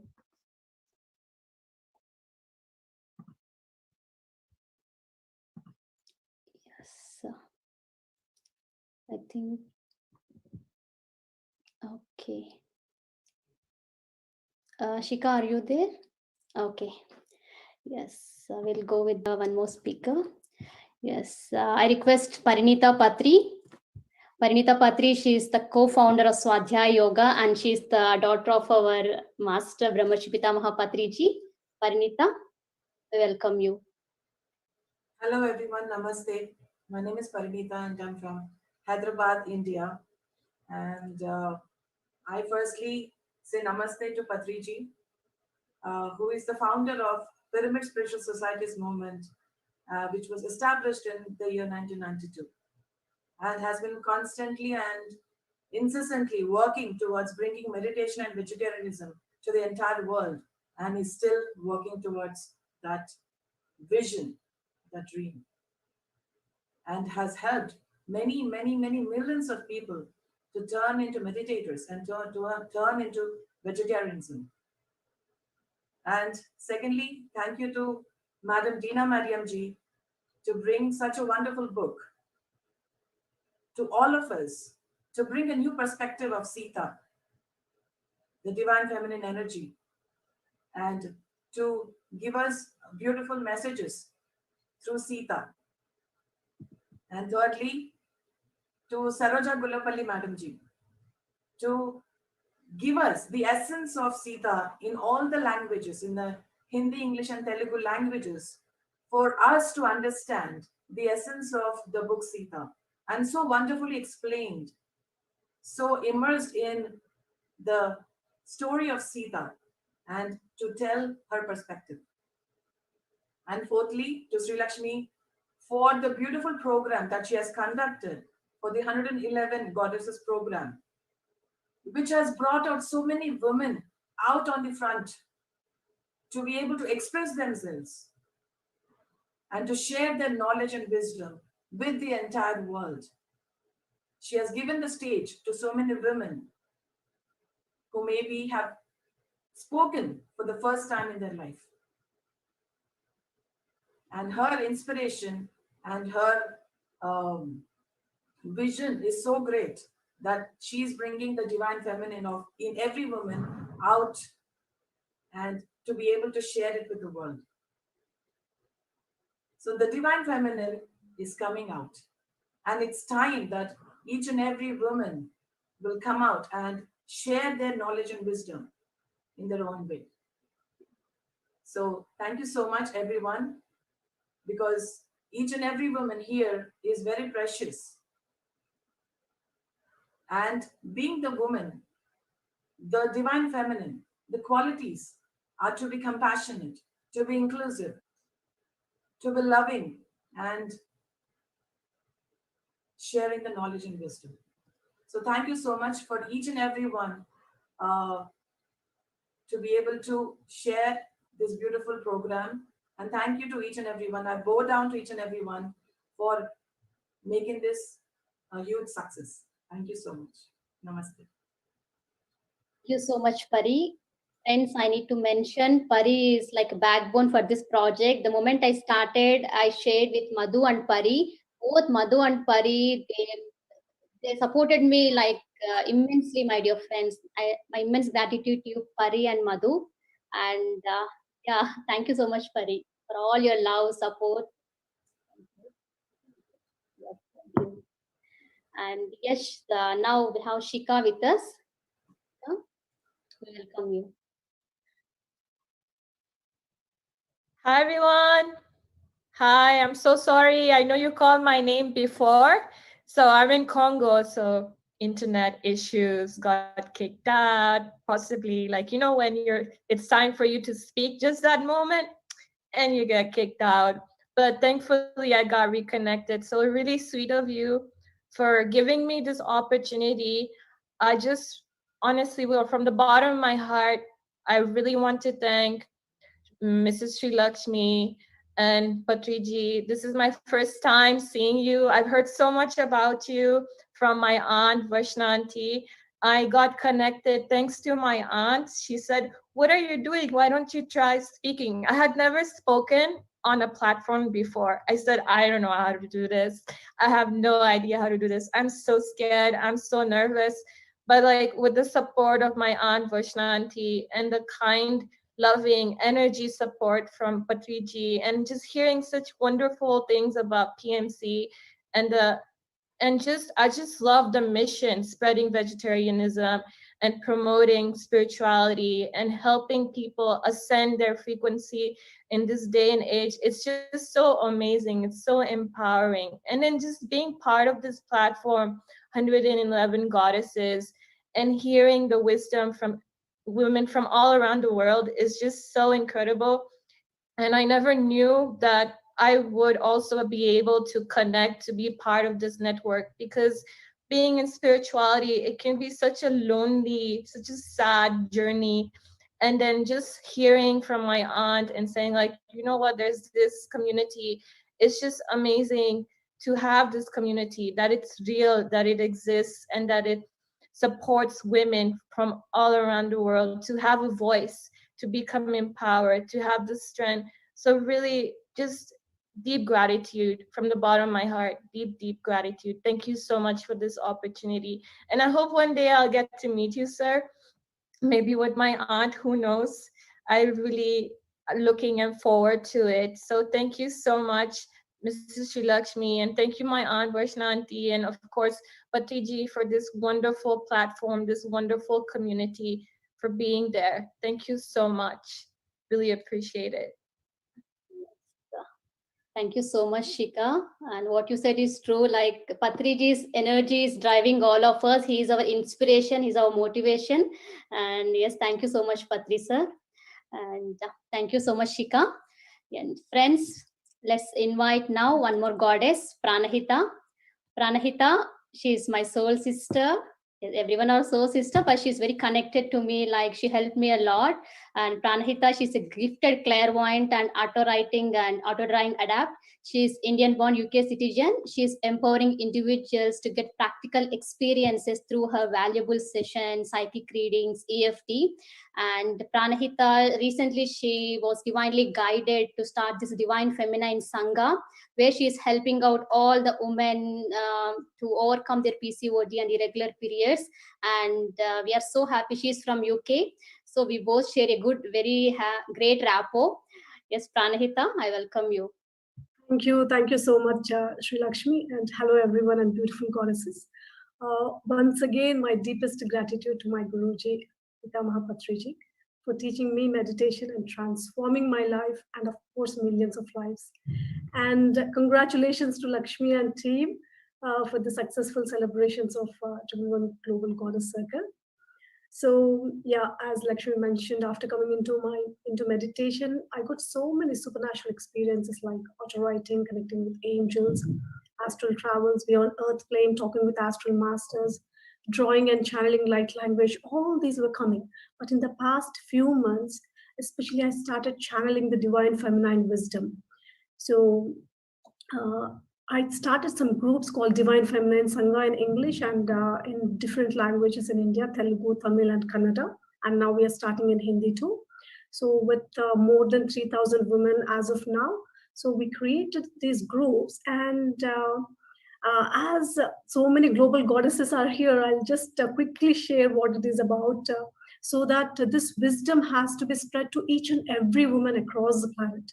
Because all the women, they go through this every month. They'll be having periods or menstruation and everything. So almost in their lifetime, close to 10 years, they'll be bleeding if it is regular.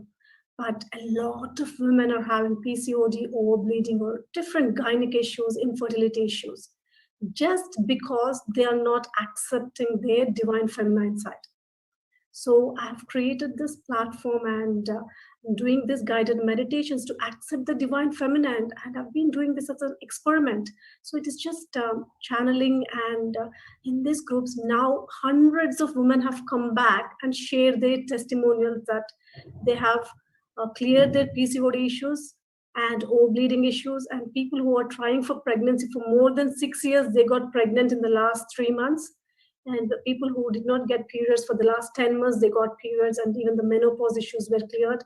It is such an amazing thing that is happening. Even I was completely amazed by the way it is going.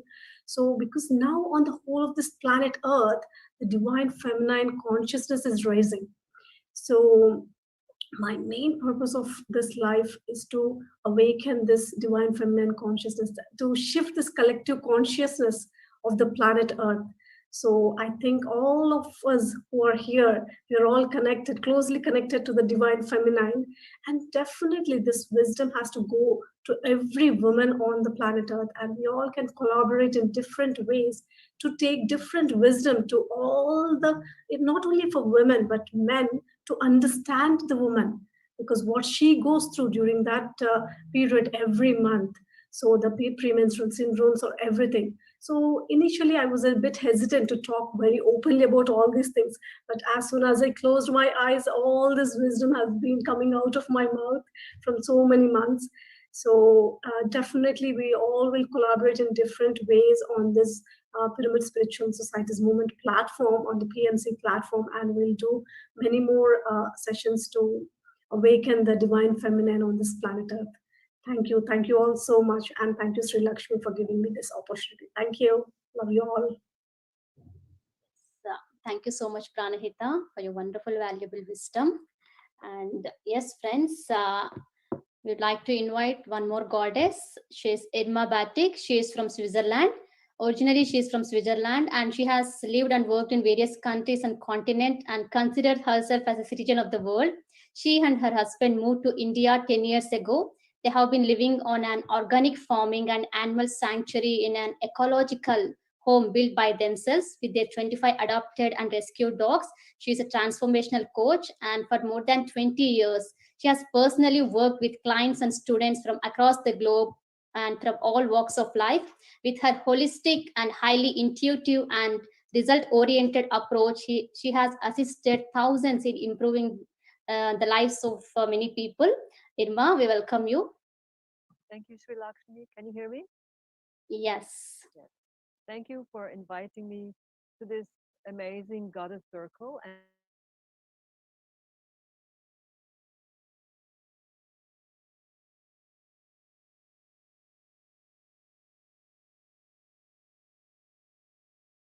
And to balance things a bit, we've been talking a lot about the divine feminine. And yes, we need to empower women and we need to bring up the divine feminine and create more connection amongst ourselves. And at the same time, I find that men could use this just as much as women. I think the divine masculine also needs to come to the fore because the world needs it more than ever. It needs the collaboration between the divine feminine and the divine masculine, our highest aspect. And that starts within. All of us, we have both masculine and feminine aspects. And I feel that it's important that we shed light on our dysfunctional aspects, our shadow, whether it's the feminine or the masculine, that we bring light inside so that we don't need to project our shadow on the outside, onto other people and the world. And I think that's what's been going on for a long time. And especially now, this battle with, you know, women against the toxic masculine. And all that does is create more of a split in the world, less unity. And in my opinion, we need unity more than ever because we have such huge challenges that we're facing. We're facing the sixth mass extinction event on this planet. And we cannot solve that if we're split apart the way we're split apart now into all these little groups that really don't matter and don't make sense because at the core we're all the same. We're souls, we're light. So this division that we're creating is artificial and it's used against us. And it's beautiful to be in the feminine and it's beautiful to be in the masculine and it's wonderful to play with those energies and see where they lead us. And I feel that now is really the time to bring them together within ourselves, in the world, and to co-create and to collaborate and to create this new earth the way we desire it, not the way it's planned for us, for the powers that would like to be, which is leading to transhumanism, to artificial intelligence, to something that's dehumanized and that disconnects us from our soul and from who we truly are. And I feel we really need to veer off that path to hell, in my opinion, towards the path to beauty, light, and goodness, compassion, love, those feminine qualities. But to get there, we need the masculine qualities of courage and the power to stand up for our truth and to defend our loved ones. I think those need to come together, those highest qualities of the feminine and the masculine for us to solve the issues we're facing and move on to a higher, better earth. That it, I feel it's absolutely in our power to create that. The time is ripe. The earth is moving there. She's shifting there. So we have to get back into touch with the earth, with her rhythm, and not, be stuck in front of our screens and become more and more artificial and technology oriented. We need to get back to the mother and get in tune with her rhythm. And if we do that, I think we can solve all the problems that we're facing. I think we're equipped to do that, but it requires that coming together of our strengths and being empowered, all of us. In fact, if 3.5% of us manage the shift to a higher vibration, to more unity, to a clear vision of where we want to go, that's enough. All it takes is 3.5%. So I hope the mama bears on this call wake up and stand up for their truth, and we can move ahead united. That's my message. Happy Diwali on this auspicious Diwali of 2020. Thank you so much, Chinma. Such a beautiful message. Thank you so much, and happy Diwali to you. And yes, friends, we have now beautiful goddess Madhu Gajala. She's from Germany, and she's a great enlightened master. And both Madhu and Ram, they are living in Germany now. Both have realized their life purpose when they were in Egypt. And Egypt, they have spread meditation, vegetarianism to so many Egyptians, my dear friends. And they always believe that their mission in life is to inspire as many as people as they can do, to make them realize that there is a peace, joy, and light within everyone. Madhu and Ram, they both conduct so many workshops and sessions and organize meditation retreats. And Madhu is a beautiful storyteller, and she is a great mandala artist. And we are so happy, Madhu, you're with us now. And all the flyers we are seeing now in this Triple One Days of Global Goddess Meditation Circle, they have been created by Madhu. Thank you so much, Madhu, for your unconditional love and support. We welcome you. Thank you. Thank you so much, Sri Lakshmi. And it's a great honor for me to speak in front of all these goddesses. And Patri sir, it's very nice to see you, Patri sir. And I'm happy always seeing you. And yeah, and as Prana was telling, Patriji is a combination of divine feminine and a divine masculine. So I have realized my divine feminine with Patriji, because once I started practicing meditation, and once Patriji came into my life from 2010, that's when I realized how to be patient, how to be limitless, how to not judge, because these are the qualities which are very important, my friends, because without these qualities we cannot experience divine feminine. And I'm really grateful that I'm in this path, and my mission in this life is to touch each and every person, whomever I can, to spread about this meditation and to bring this joy in them which I'm experiencing. And I cannot thank enough Patri sir. Patri sir, you are my greatest inspiration. Thank you so much, Patri sir. Yes, sir. Yes. So friends, I would like to invite my dear friend Purvi. Purvi is from India, and she's a wonderful master.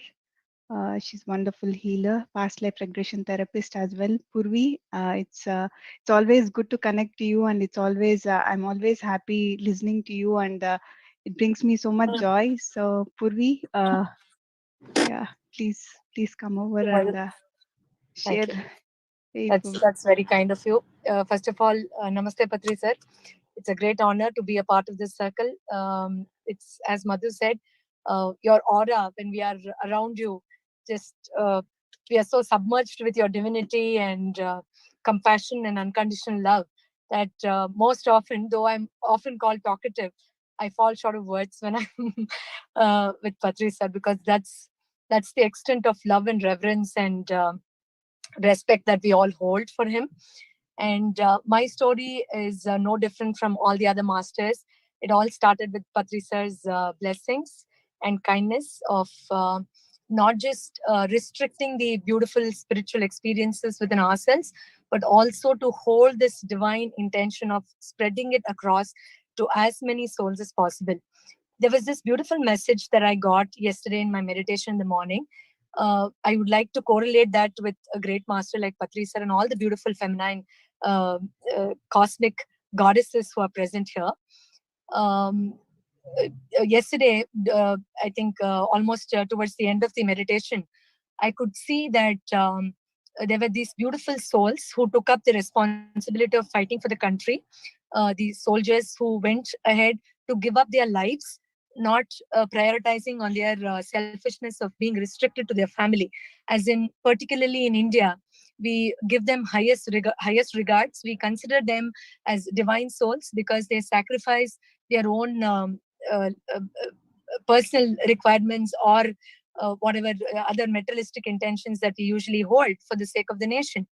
So, if they are given that much of reverence and respect, the spiritual masters like Patri sir and all the other beautiful souls, cosmic goddesses who are here, are no less, because for the divine purpose of doing good to a million other souls or to unlimited other souls, that these essence will pass on as generations come and receive this learnings through all the beautiful efforts that's been made by somebody like Lakshmi.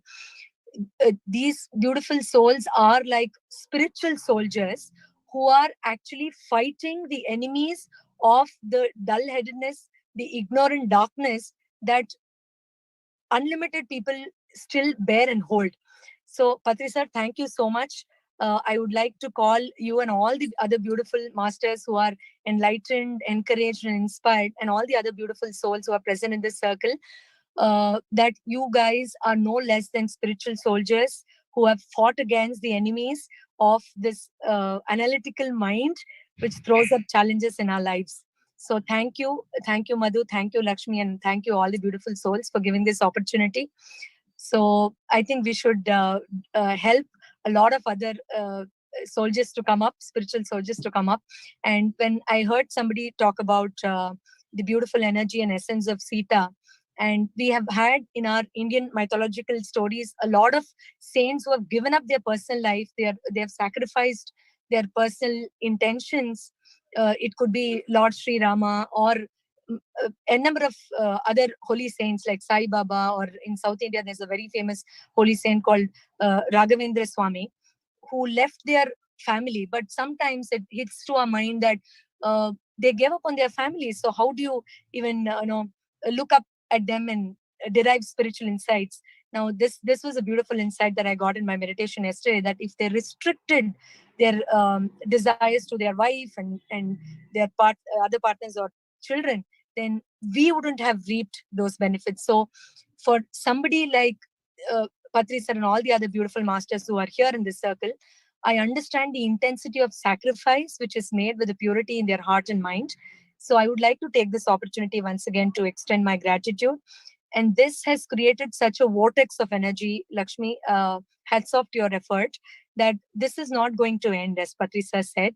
This is like a beautiful, eternal, ongoing process, which is going to just attract more and more beautiful souls into it. And the very significance that this meet is held today, because we've been celebrating this day, as you know, in the darkness is where the essence of light is, as the most prominent, significant experience for all those spiritual seekers. So it is an indication that the very fact that it has synchronized today, that it's going to go on for a very long time and spread light across the globe. Thank you so much.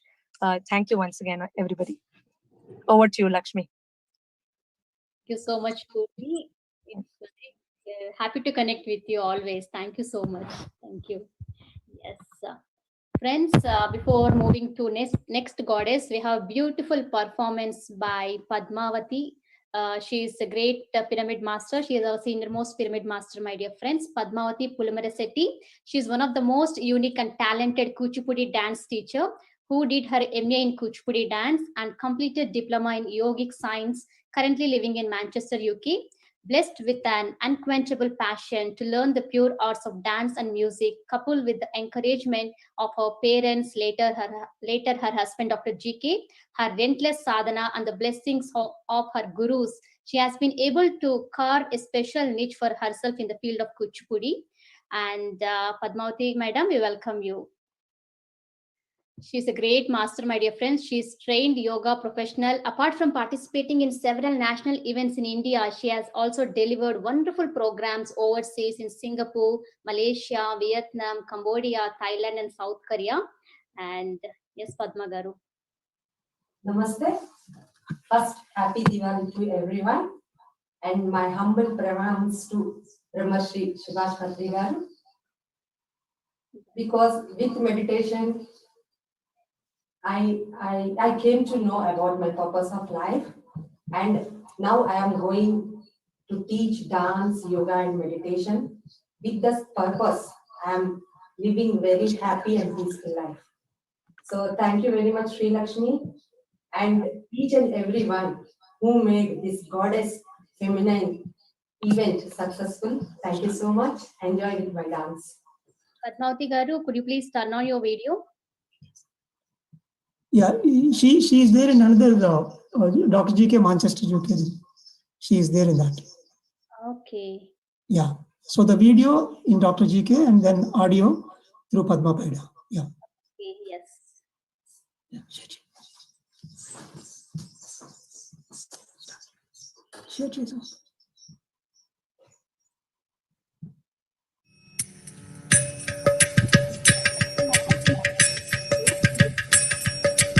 Are you able to listen to Sri now?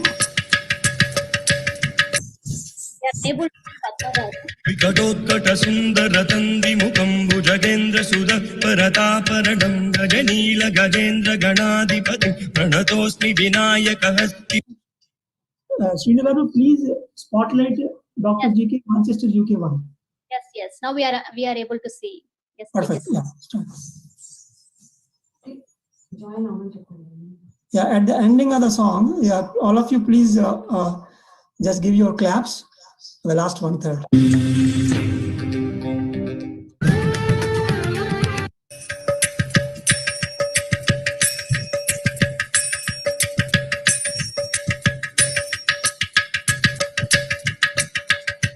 विकटोत्कट सुंदर तंदि मुखं भुजगेन्द्र सुध परतापरडं गजनील गजेन्द्र गणाधिपति प्रणतोस्मि विनायक हस्ति मुखं सुरसुर गणपति सुंदर केश ऋषि गणपति यज्ञ समान भव गणपति पद्म शरीर जय जय गणपति दिव्य नमस्ते गजमुख वक्त्रं गिरिजापुत्र गणगुण मित्र गणपति मिषप्रियं गणपति मिषप्रियं गणपति मिषप्रियं करधृत परसुं गणपाणि कपलित पद्मरुचिं सुरपति वन्द्यं सुन्दरदत्तं सुरणित मणिमकुटं प्रणमत देहं प्रकटितताड षद्गिरिताडमितं तत्तत् षद्गिरिताडमितं तत्तत् षद्गिरिताडमितं लम्बोदर वरकुञ्जासुरगत कुङ्कुमवर्णगदम् दशशृङ्गं मोदगहस्तं प्रीणिशपणशपदं नयनग्रयवर्णागविभूषितनाण गणपतितं तत्तत् नयनग्रयवर्णागविभूषितनाण गणपतितं तत्तत् नाना गणपतितं तत्तत् नाना गणपतितं धवलित जल परत पलित चंद्रम मणि मणि तिरण विभूषित खड्गम तनु तनु विषहर शूल कपाल हर हर शिव शिव गणपति मभयम् घट तट विकलित मत जल जलदित गणपति वाद्यमिदम्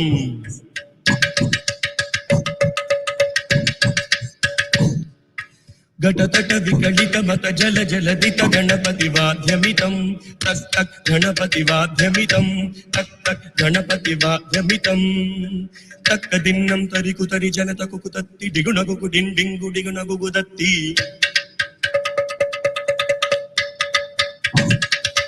तत्तजम्नं तरित तजम्नं तरित तजम्नं तरित तकदजम्नं तरित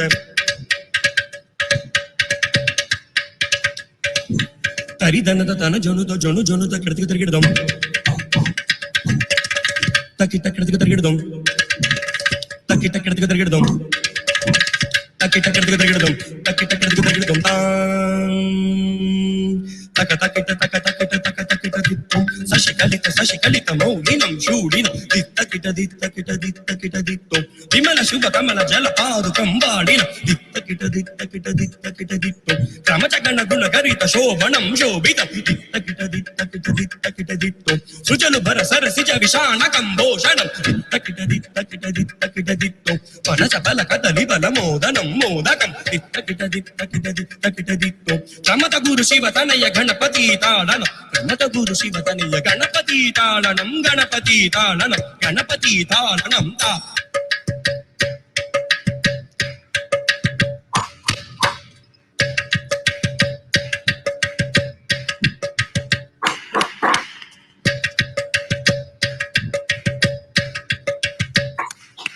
क्या बात है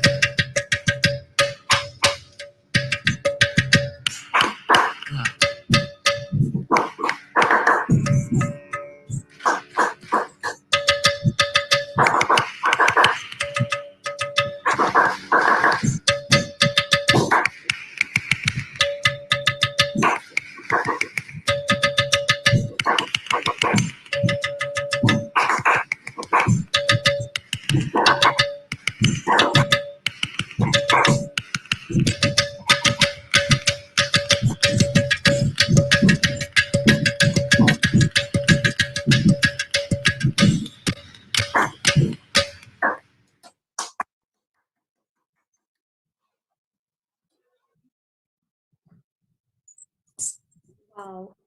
That was an amazing performance, Padma Garu. Thank you so much. It was an intense, powerful performance. Thank you so much. Yes. So I request Madhu to introduce Ala. Hello, friends. Once again, I forgot to mention a very happy Diwali to all. And now I welcome my very good friend. She's from Egypt, Ala Mokhtar. I have known Allah in Egypt when we were there, and she's one of wonderful human being and a compassionate being. She has so much compassion towards animals, and she has this lovely energy which always suits me when I'm around her. So Allah, I welcome you. Please speak a few words. Thank you, Madhu. Thank you so much. It's Thank so you. nice to see you. It's so nice to see all of you and Sri, and happy Diwali to everyone.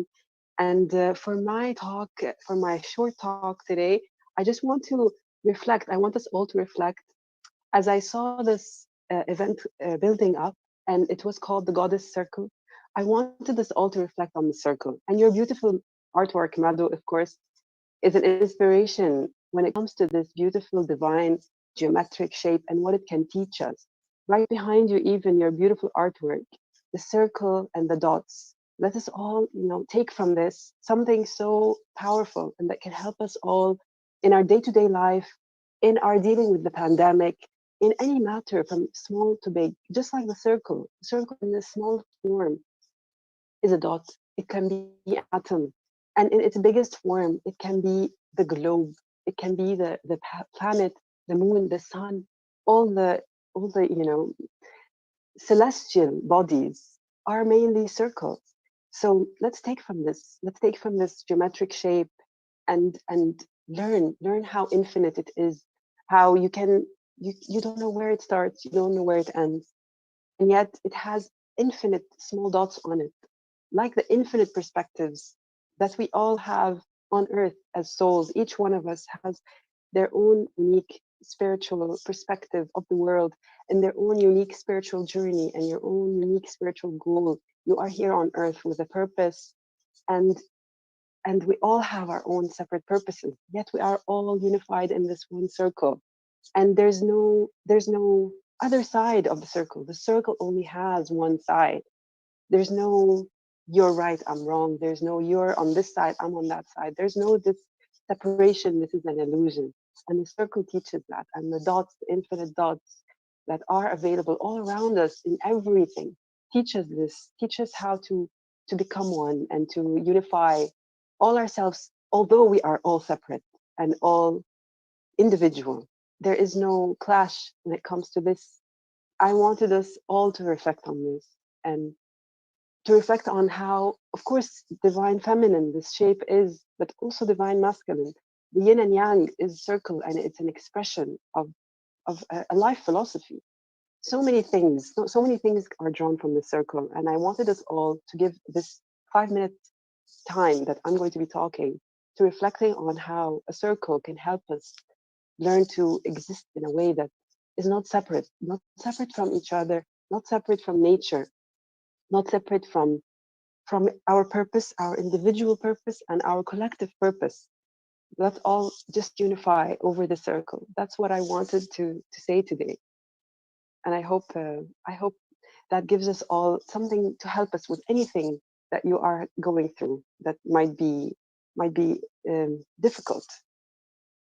Thank you all.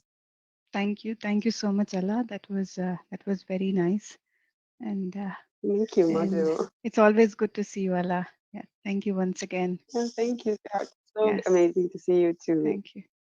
Yes, Sri Lakshmi, over to you now. Yeah. And friends, so we have with us one more goddess, Kavita Gupta Madam from India. She's the author, artist, and she's a wonderful, our senior most pyramid master. Kavita ma'am, we welcome you. Thank you so much, Lakshmi, for giving me this opportunity. First of all, namaste to Patri sir, and happy Diwali to all the goddesses over here. It's so beautiful on this wonderful day. We are meeting, celebrating. Am I audible, Lakshmi? Yes, madam. Yeah. Yeah. So we are celebrating, and it's really wonderful to receive all the beautiful messages, awakening messages. And this number in itself is so much awakening, 111, 111. And the day, like she sent me the message, I was so much touched by this beautiful posters. Also, thanks Madhu for this beautiful, colorful, and you could resonate with it. And our 2 days before, we celebrated our beloved Patri sir's birthday on 11th November. That's also 1111. So this number 111, it's like, it speaks something.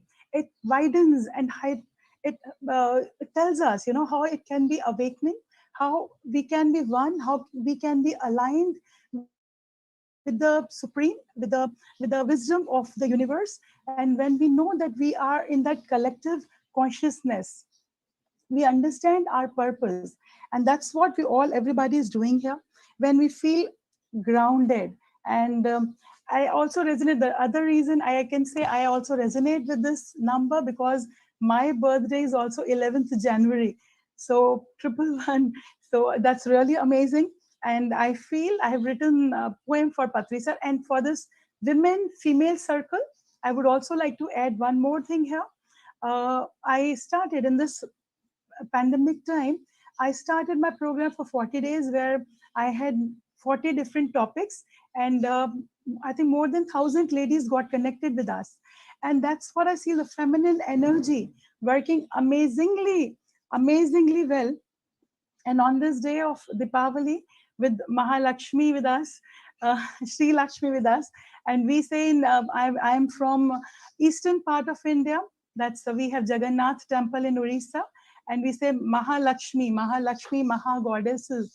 So we are all goddesses here, and let the gratefulness, let this divine energy flow, and we could touch the entire universe, and let this journey of 111 continues, and we could touch, I think, the entire globe, where we can just let this gratitude, charity, and this generosity meet and touch each and every feminine over the globe.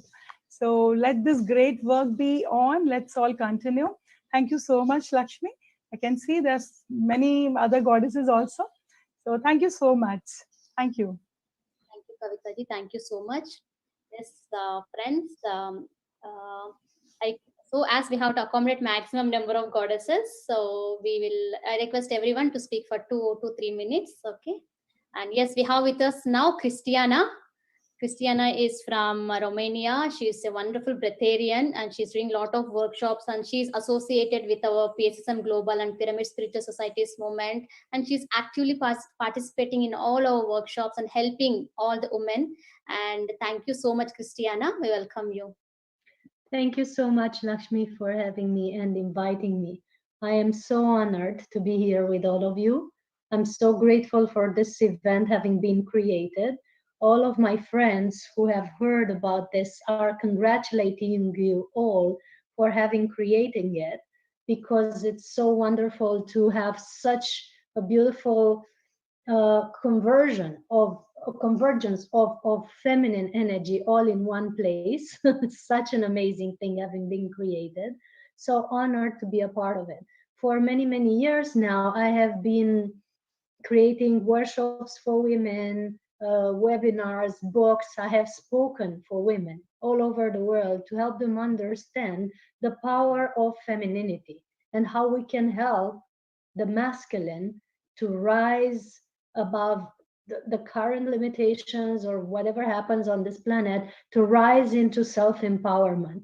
It is our job as women and as goddesses to help the masculine thrive, and the other way around. It is time for collaboration instead of competition between the two powers, between the two sexes. It is time for us to be empowered as women and to take back our power, to stand in our power. It is time to give to ourselves. So, my message for women today, and of course, my blessings for Patriji. My message for women today is that we have to remember to give to ourselves.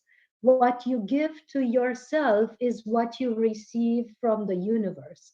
It is only what you give to yourself that you can actually be receiving.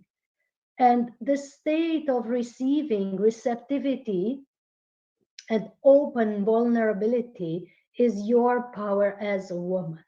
It's not your goals, not your achievements, not your checked tasks. That's a part of our life, but not the most important. Our power, inner power, is our receptivity, our softness. More we cultivate inwardly through meditation, through self-care as part of our spiritual journey. Part of the feminine spiritual journey is not renunciation, is self-care and self-gifting, which empowers and replenishes our femininity. That's my message to you all, goddess. That's my message to all men out there who are honoring their feminine side.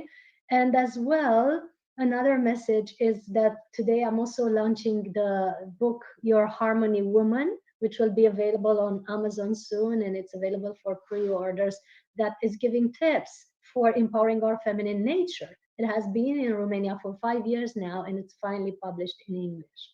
And it's just one of the tools that we offer to help women rise in their power and their grace and their softness.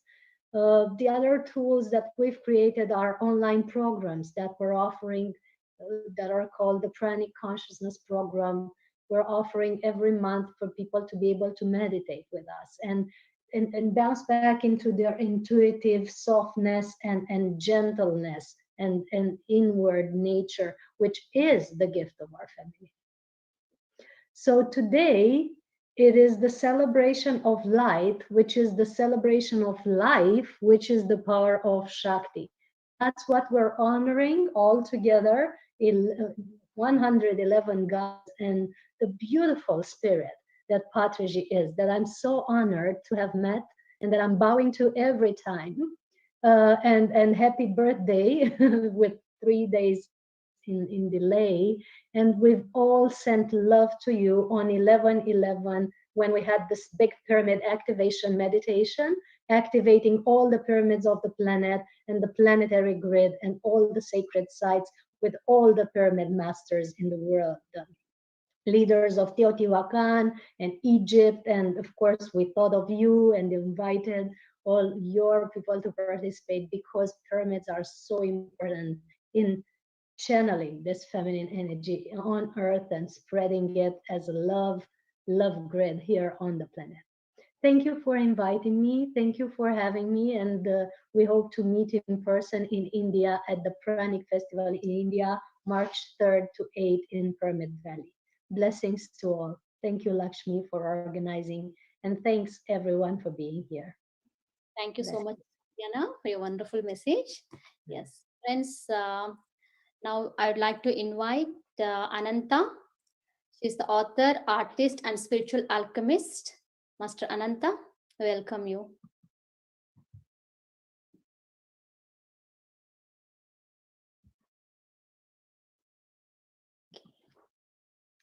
Okay, I think we'll go for another speaker. Yes, friends, I'd like to invite now Master Arpita. She's the founder of Divine Foundation. Master Arpita, we welcome you.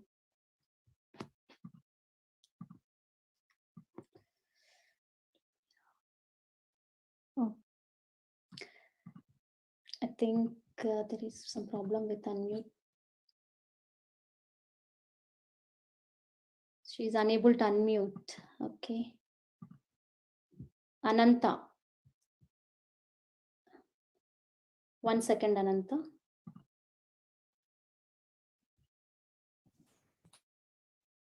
Yes, you can speak now.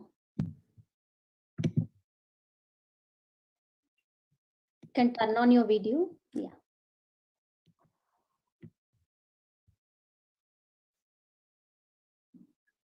Yes, Ananta. Warmest greetings to all the gods and goddesses. My pranams to Brahma Rishi Pitama Patriji and all the gods and goddesses present here and watching us. Thank you so much to the team, Lakshmi and the team, for having organized this, and to every goddess who has participated and anchored divine energies on this planet.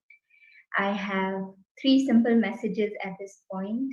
The first is conscious breathing is conscious living. So when we are able to bring ourselves back to our breath and to our Shunya self, we're able to consciously anchor that divine energy, a balanced masculine and feminine that we are here to anchor. What we anchor, we radiate. So it helps to know what kind of energy, emotion, thought, or idea we are anchoring, and to help that radiate into this world. And the last one is that may our every breath, thought, word, and action be that divine will manifest that which we're here to manifest and anchor and radiate onto this planet, which we can do through 4 S's, which is sadhana, our inner work, our meditation, our way of connecting with the Supreme Source, Swadhyay, which is contemplation, satsang is meeting the like-hearted souls in and around us and sharing our light as seva, spreading our uniqueness and the in oneness of breath and love, with an attitude of Sharanagati or Samarpan, with absolute complete surrender. Thank you so much for being here and allowing us this opportunity. Thank you again to every god and goddess present to in helping make this life happen. Thank you. Ascension happen. Thank you, Lakshmi. Thank you. Thank you, Ananta. Thank you so much. Yes, we'd like to invite now Denisa from Brussels. Happy Diwali, everyone. Well, actually, I'm from Brussels. Yeah. Yeah. So, happy Diwali and many, many thanks, Sri Lakshmi, for having invited me, for being part of this amazing circle. Thank you, Madhu, for all your work as well. My dear friend, I've been always following all your work, and I was really amazed of everything what you have done. The whole team, really congratulations. And from the bottom of my heart, you are just amazing. And I would like to send all my love and gratitude to Patriji, who know that it's here. And I'm really, since I've met you, my reality, my life has changed. I want you to know that. And I would like you to know that the book is on the way. So, thank you to all the goddesses. It's been an amazing experience, really an amazing experience, especially in the current circumstances when, strangely, I could not see my neighbors, but I've met every single day. Almost, I could not follow everything, but I've met a goddess. I have met tens or hundreds of people from the circle assisting. I've learned every single day something new, and that was absolutely amazing. I have the impression that I have grown 10 times bigger than I was before. So let me tell you very shortly an experience of this morning. Is very fresh. After the meditation, the morning meditation with my Belgian group and Romanian group, it was absolutely fantastic meditation. After that, I felt an urge to go to the forest. And I went through the city, really almost haunted city. There was nobody, even though it was not very early, but it was just nobody. Some people with the dogs, walking the dog, but absolutely nobody. I went to the forest and I felt the urge to connect to the elements of the nature. And at a certain point, I wanted to feel the wind. I felt the air, the wind, and I wanted to listen to the sounds, to perceive all the sounds that I could perceive at a distance, close by. And it was absolutely amazing to wake up all those connections.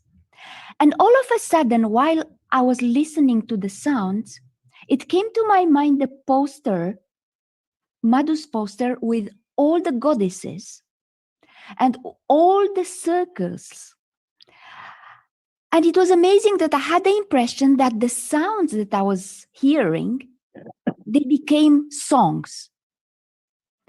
And as my dear poet, mystical poet, Rumi, that I really followed, he said that every single sound may become a music.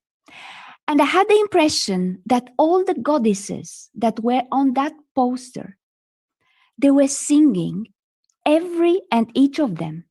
They were singing, they were having their own song in their own language, with their own cultural backgrounds, with their own beliefs. However, they were all speaking with the same voice, the voice of the soul, the voice of the divine feminine energy. And as I was so touched when Allah said that it was like a unified circle. She spoke about the unified circle. And all these goddesses were singing from the same source in a unified circle. So, my dear goddesses, I would like to thank you for all the messages that you have spread. Let me tell you that what I felt, it was like a very high vibration. Let's take this vibration higher and higher to raise the vibration of the world, to wake up the others. In some parts of the world, we really have to do to continue working on raising the vibration, on raising the energy. And let's use our divine feminine energy to do it. Let's spread our light, spread meditation. And I wish you all the best, and whatever you wish to have yourself. And my greatest dream would be that one day we could meet all together, wherever maybe in this world, physically, so that we can get to know much more each other. Thank you so much, and happy Diwali to all of you. Thank you so much, Denisa. Yes, friends, I know today is Diwali day and everyone have their own celebrations, but yes, we'll try to accommodate maximum number of speakers. And now I request, now we have a beautiful dance performance by Master Hitaswana and Lasit for a few minutes, and later we proceed with other goddesses, my dear friends. So, can we have Hitaswana and Lasit? Namaste all. Namaste all.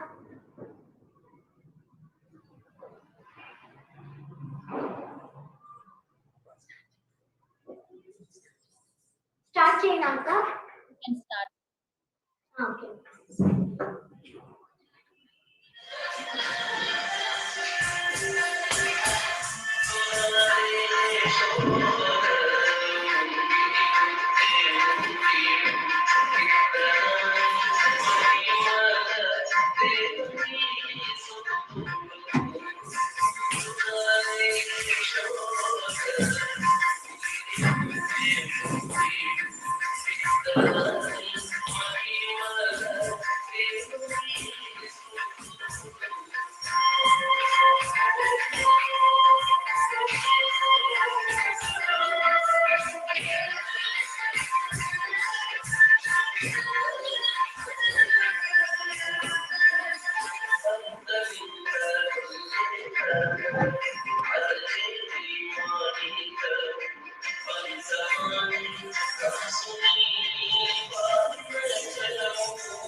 Thank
Thank you.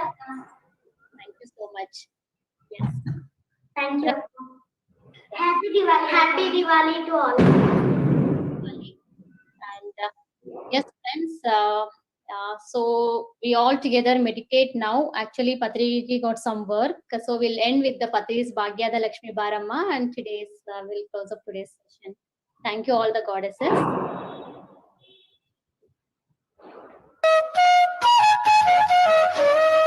Request everyone to please close your eyes. We meditate with beautiful Patriji's meditation music.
Yes, friends.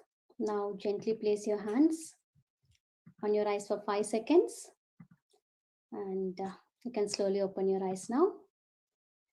Thank you so much, all the divine goddesses. We had a great time with Patriji, in the presence of Patriji. We stayed such a long time. Patriji stayed with us such a long time. He has given more than 1.5 hours for us. And so grateful to Patri sir for his valuable time on this auspicious Diwali day, irrespective of sir's busy schedule. Yes, so grateful, sir. And yes, thank you so much to each and every one of us who participated in this Triple One Days Global Goddess Meditation Circle, and to all the participants who have been supporting us by watching. And thank you so much, and my immense gratitude to one and all, and to once again to Madhu, Parinita Patri, and to Sai Krishna and Vijay Ramareddy Garu, and so many people supported this project. Thank you so much. Thank you. Yes, please do subscribe to our magazines, my dear friends, Spiritual India and Dhyan Jagat magazines. And happy Diwali to all. Yes, we are winding up today's session. Happy Diwali and blessings. Thank you so much. Thank you all. Thank you.